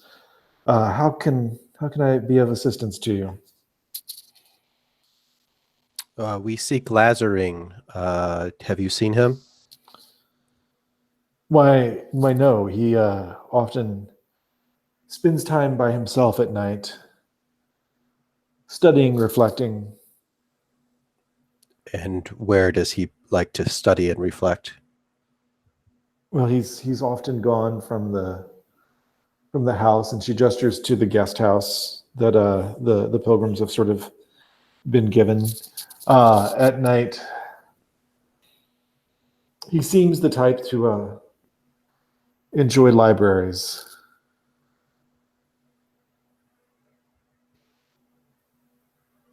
We didn't see him when we ran through the library or passed through there, did we? No, but the library, but it's a think about your college library. You can easily miss. Sure. There's big shelves of books everywhere. There's lots of little rooms, lots of side chambers. how long Lots of have you known stacks. Lazarine for? I'm sorry. How long have you known Lazarine for? Only since he took up the leadership of our pilgrimage. When was that? When we assembled as a pilgrimage company, then we read the oracles to see who should lead us, and Lazarine was the one. Which was when? Maybe 2.5 months ago, when we first set Months. out for the shrines. Oh, okay. And you come from where exactly? She says another city somewhere by the capital. Okay, and I'm guessing this is like not near our house. No, but Okay. you know that none of the pilgrims seem to be, or for the most part, the pilgrims are not from one place. Okay. Do you know if the pilgrimage has brought anything special for Lady Margaret or anyone here in the keep? Oh no, we brought gifts back from the shrine, but it would be inappropriate to bring personal gifts of anything but the most spiritual nature while on a pilgrimage. Does she seem to be telling the truth? Yeah, she seems to be telling the truth.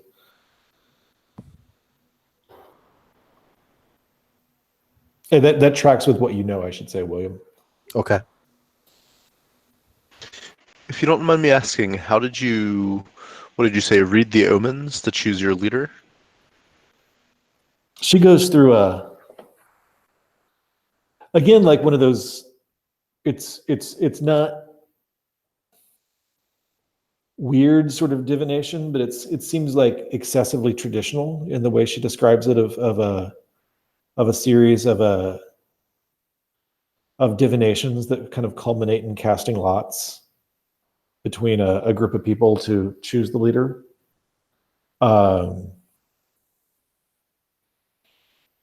If I were the suspicious sort, does it sound like that's something that could be gamed if somebody wanted to be the leader? Would you like to roll wits? Sure. You're pretty cunning. 7 out of 15. Yeah, those are never going to use traits this way. Yeah, 7 out of 15 is pretty perfect. Yeah, this like it was almost designed to be set up to be gamed. Like there's just too much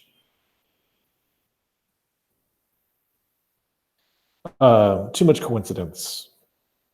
It may be the kind of thing that, it also might occur to you that that even vaguely suspicious people until they had a reason to suspect might not suspect somebody would game this, because there's not a lot of glory in being a pilgrimage leader. Like it's a pretty short term gig. Like you have to do a lot of standing and talking on behalf of the other pilgrims without getting any meaningful benefits out of it. It's not something that somebody would normally game a system to become. It's almost like cheating the election to be the treasurer. Oh, here, let me put myself in the office that does the most work and that, everybody grosses about once you're in the office.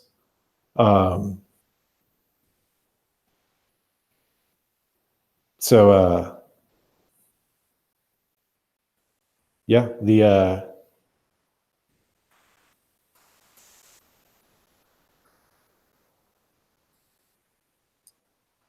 All right, I start heading over to the library. Yeah, me too.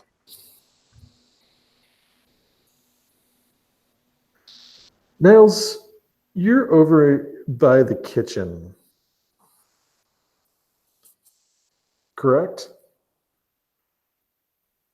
Yeah, I'm continuing to keep my distance, but following Murchad.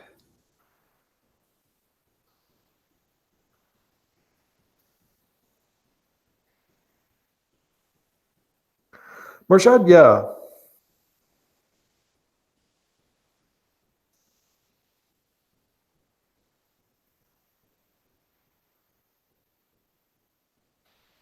As he goes, he sort of adjusts his clothes. He sort of wipes them off. He takes off the wine-stained tabard and cloak and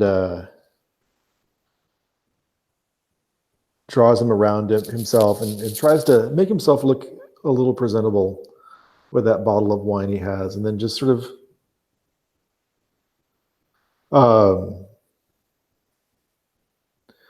goes and just sort of lounges by the fire for a bit and just sort of studies the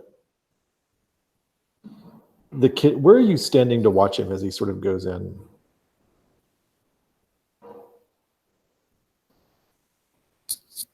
Lingering in the door. Are you trying to hide somewhere? I don't think I'd linger in the door, but I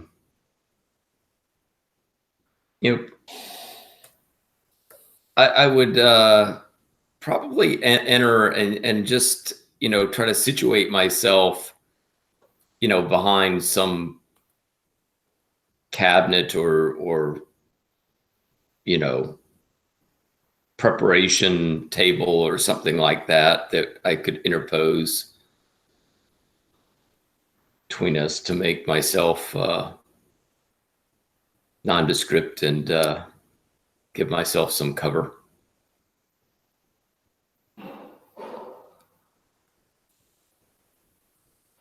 Yeah, you've already rolled your dexterity, so I'm not going to make you roll it again right now. You see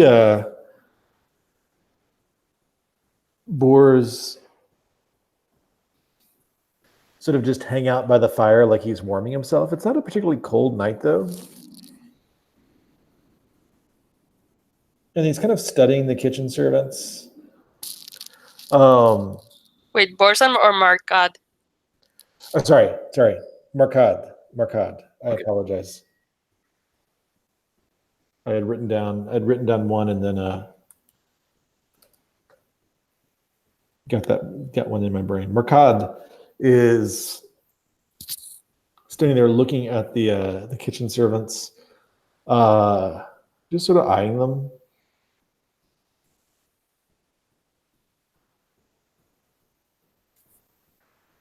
And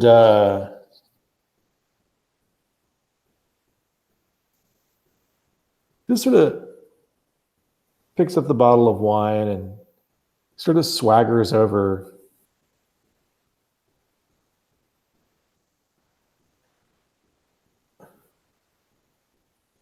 to another young kitchen servant named Aiden, about Marcad's age, around like your age, around 17, 18.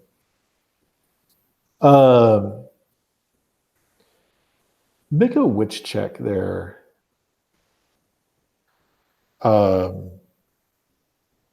Niles. You said a wits check? Yeah. Okay.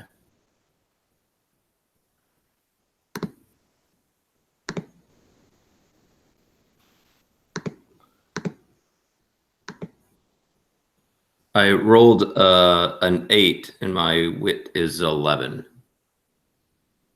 Nice. Congratulations. Yeah, you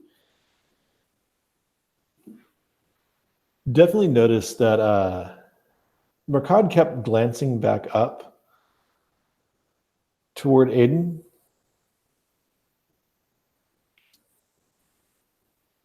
And then you looked over and you noticed that Aiden kept glancing back over to Murchad, kind of shyly, half flirtatiously. And Murchad just sort of got up, kept the wine sort of hidden behind his leg as he strolled over towards Aiden, and just sort of started conversing with Aiden as Aiden was, doing some work. And then they were smiling at each other, and then wandered off out start to wander off out the back kitchen door while no one seems to be paying much attention. While the cook is stirring the porridge kettle.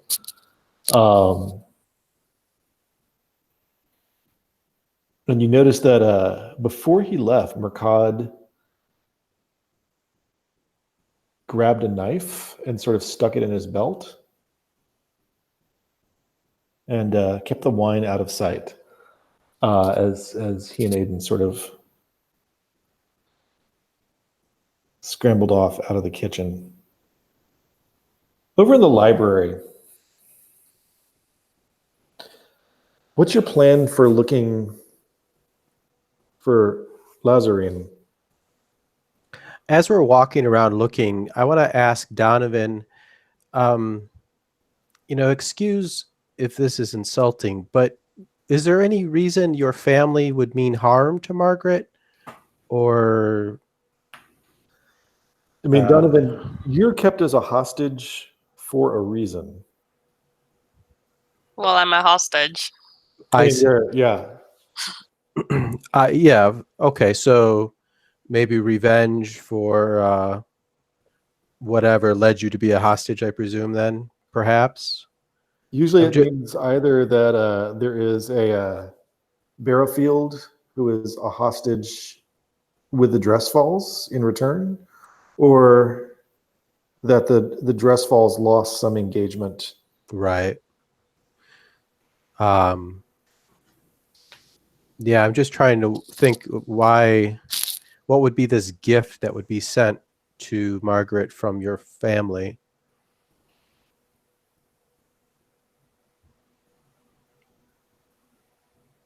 Meanwhile, I'll do a thorough search of first the first floor, then go up the Yeah. second floor.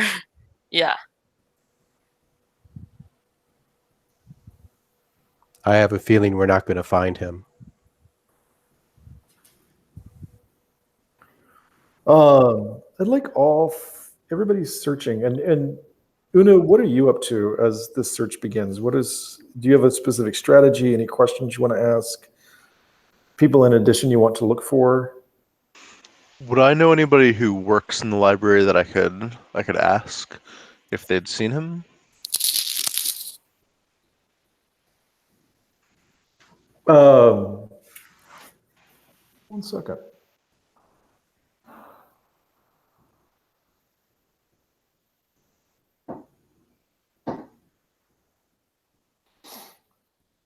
I think you know there's certainly some scribes and a librarian here, not the librarian.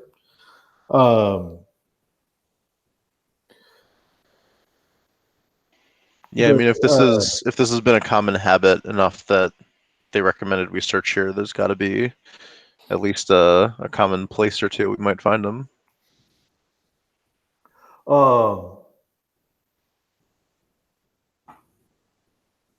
Now you know this is sort of a warren of shelves and passageways, but give me a name for this. Not to torture you, Ben. Sorry. Give me a name for this this librarian, this junior librarian that you find. The librarian? Mm-hmm.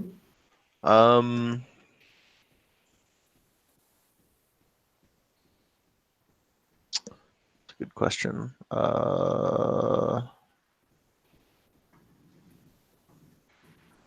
Their nickname's Rabbit because they've been caught repeatedly thumbing over the edges of pages when they've been told not to. Rabbit. Yeah, the rabbit ear, dog ear. Oh yeah.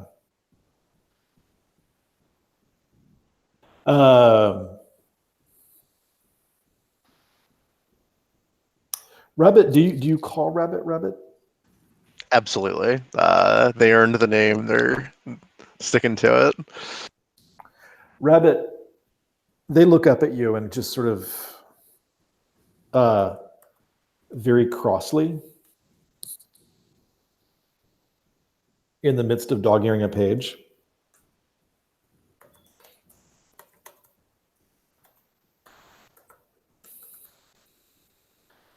May I assist you, Lady Una?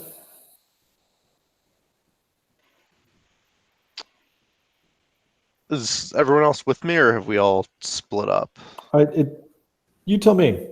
Are you guys sort of splitting up immediately? Did you wait to see, or did you deliberately go off by yourself, Una? I think I'd be with you. I'm worried that something might happen to you. I have split off.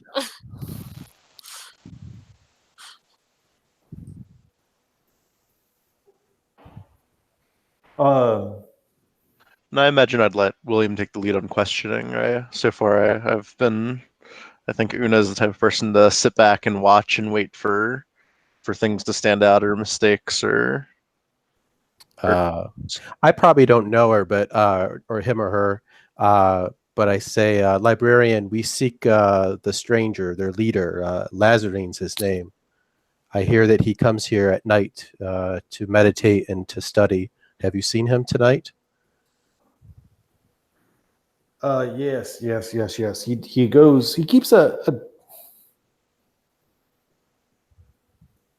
old scriptorium desk, and she gestures to sort of a back corner that's kind of surrounded by shelves. That he's been working at some religious northern text for. But he keeps burning his notes. Never happy with his work, always in consternation over the low quality of his penmanship or calligraphy or whatever it is the Northerners do. This volume that he's studying, is it here in the library? Something he brought with him from the shrine. I've never. He takes it with him when he leaves, I presume. Yes, it's his own work, but he borrows our parchment and quills. He doesn't appear. We can see this corner. He's not there right now. Do you know where he? You can't. You can see where it is. You cannot see it. Okay. The library is a mess. It's like just. Sure. Do we still have guards with us? The guards are not lingering over you. They're sort of more focused on guarding the building. I think the mentality is if they can guard the building, they don't have to worry about you, leaving you not at your liberty. Unless you specifically ask Ghoul or someone to come with you. Yeah, I'd probably ask Ghoul to stick with us. Just this could get dangerous potentially pretty quickly. Donovan, where did you go? I went to find Lazarine ahead on my own.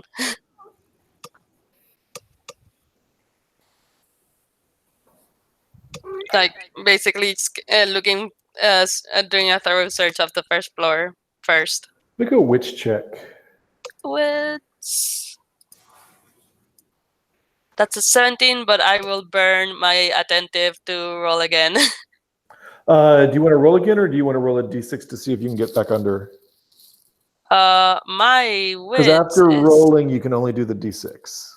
Oh, right. I forgot. I'd have to roll a 5 or a 6, but okay. That's a 5, so that's 12 exactly. Your luck goes down, but you do sort of get it, and that makes it a critical since you got it to a 12 exactly. Yes.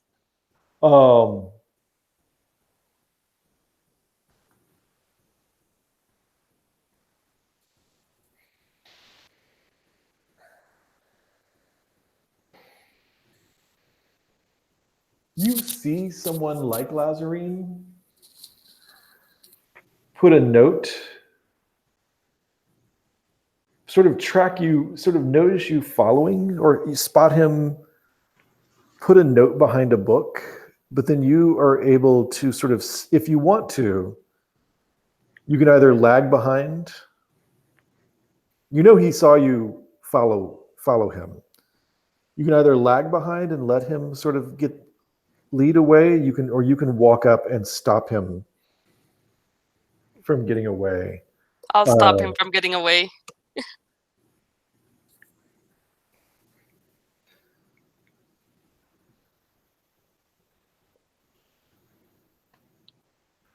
Well. My little nephew.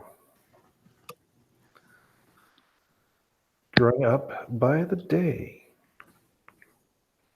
He takes the note out of where he was clearly secreting it and sort of hands it to you.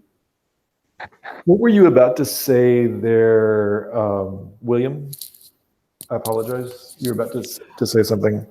I was just going to say we'll head to that little cubby where he does his work.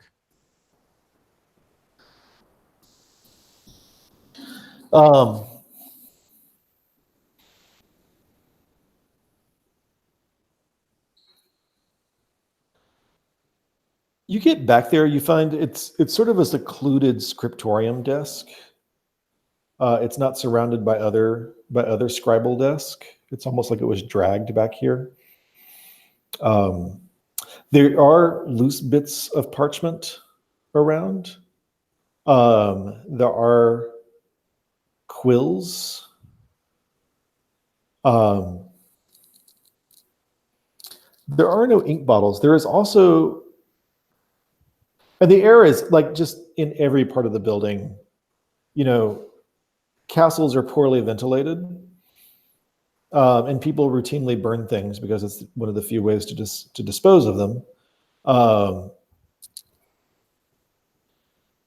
So the air is smoky, And there are certainly lanterns and candles and all other sorts of things that are burning anyway. But there's a small brazier where somebody has been burning paper. And people keep braziers by them routinely to stay warm, but it's not, like I said earlier, it's not a particularly cold evening. Are there any scraps that we can pull out of the fire? The scraps are thoroughly burned. Okay. Almost like someone attentively burned them. But they are definitely like edges of paper, so you can tell it was paper that was burned right on top of the coals of the brazier. And again, there are quills and parchment, but there's no ink bottles or ink wells or anything. And you would normally expect on a scriptorium desk like this, or a scribal desk like this, there would be several bottles of ink, because you'd want to, inscribe letters in different colors and use different brushes.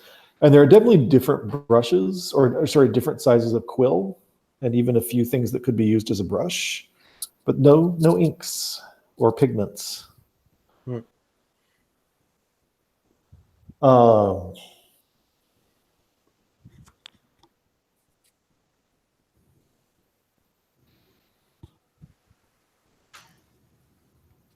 What do you do over there?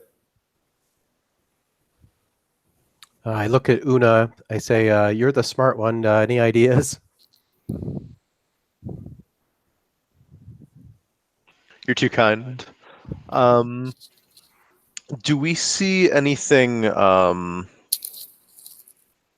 just going to pretend for a second they're not using blood or something, but do we see anything maybe smell like lemon juice or something that might be, invisible ink of some kind? No, but there is a sort of rusty, dark substance on the end of all the quills.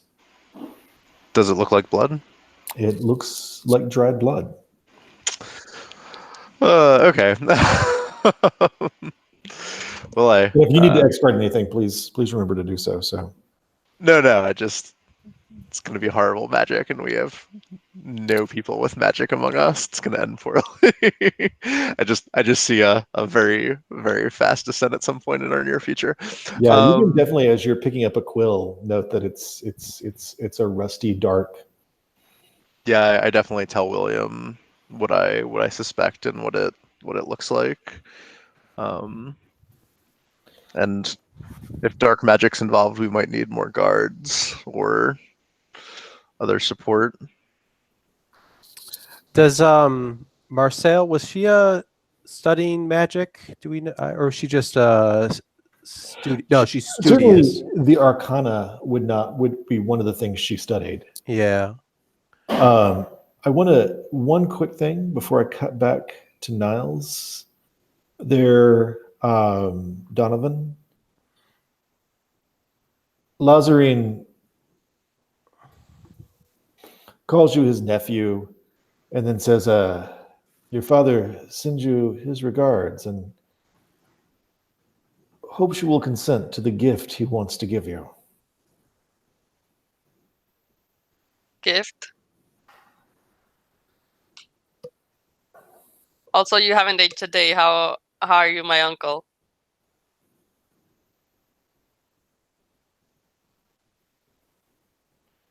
Your grandfather was my father. But. My mother. And the gift is Barrow Keep itself. When the barrow fields are gone. Niles, what are you doing? You just saw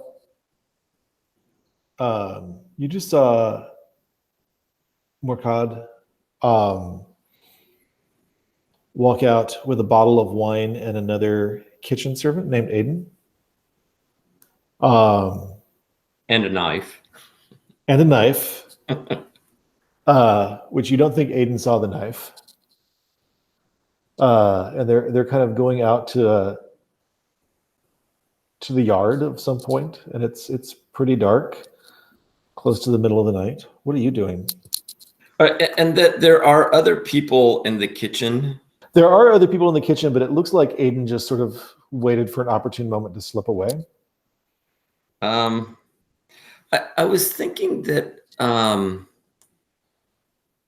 one of my traits is gossip of the keep. Mm-hmm.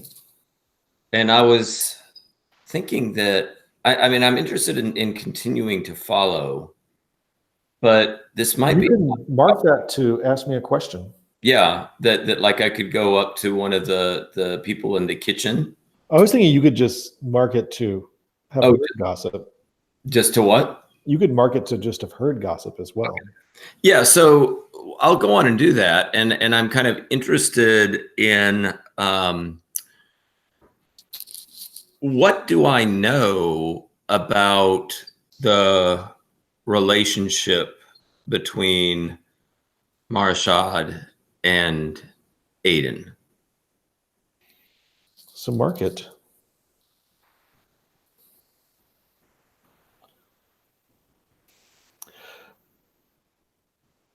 Until you saw this, you know that Aiden is rather sort of wide-eyed and prone to infatuations. And Murchad sort of fancies himself a very, very straight ladies' man.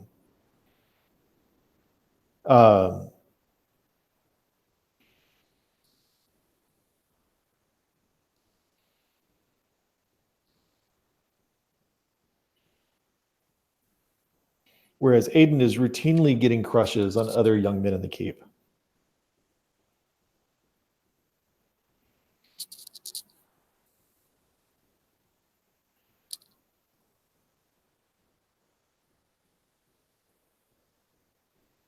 And what I just saw, did it seemed like Murchad was the one who was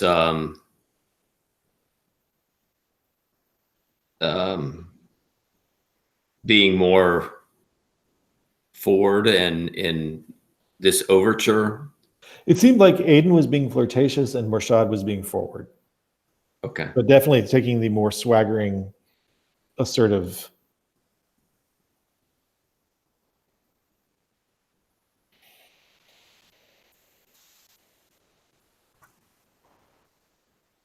Okay. And they've left the kitchen now and are going outside. Yeah. Charles going up a set of stairs.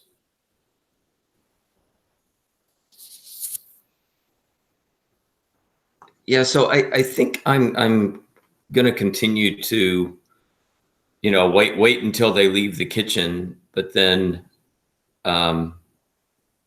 attempt to kind of follow without being noticed.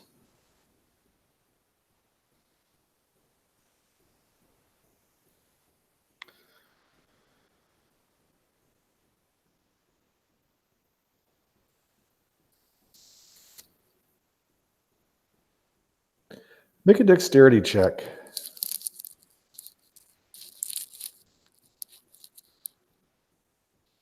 Okay.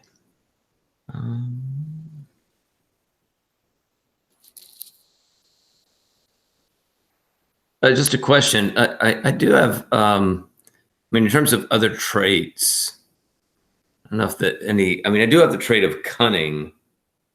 That would not assist me at this point. Yeah, you're involved in some stealthy goings on in the keep. I think cunning would certainly help.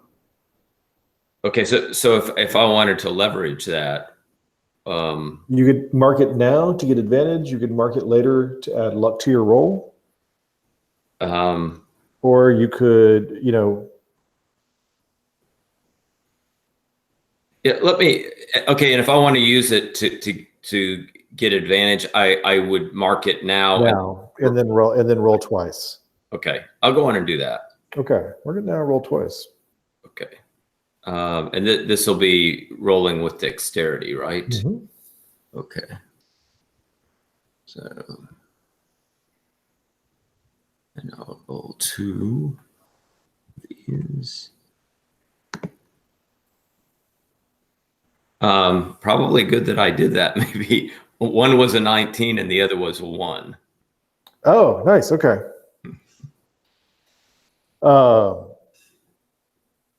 I didn't announce a difficulty in advance, so we'll say I said no difficulty. So the big roll of the big thing of a 1 is it could be within the difficulty range.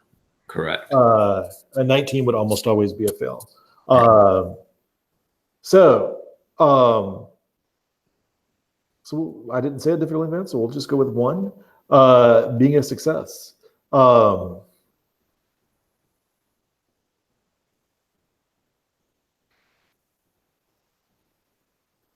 They sort of move over,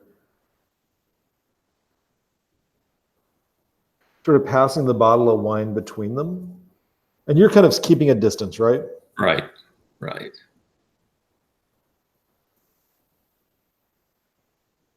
Towards the rubbish heap.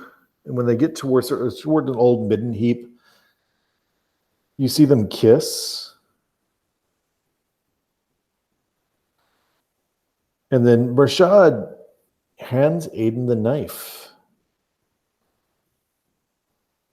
And Aiden gets up and moves to stab him.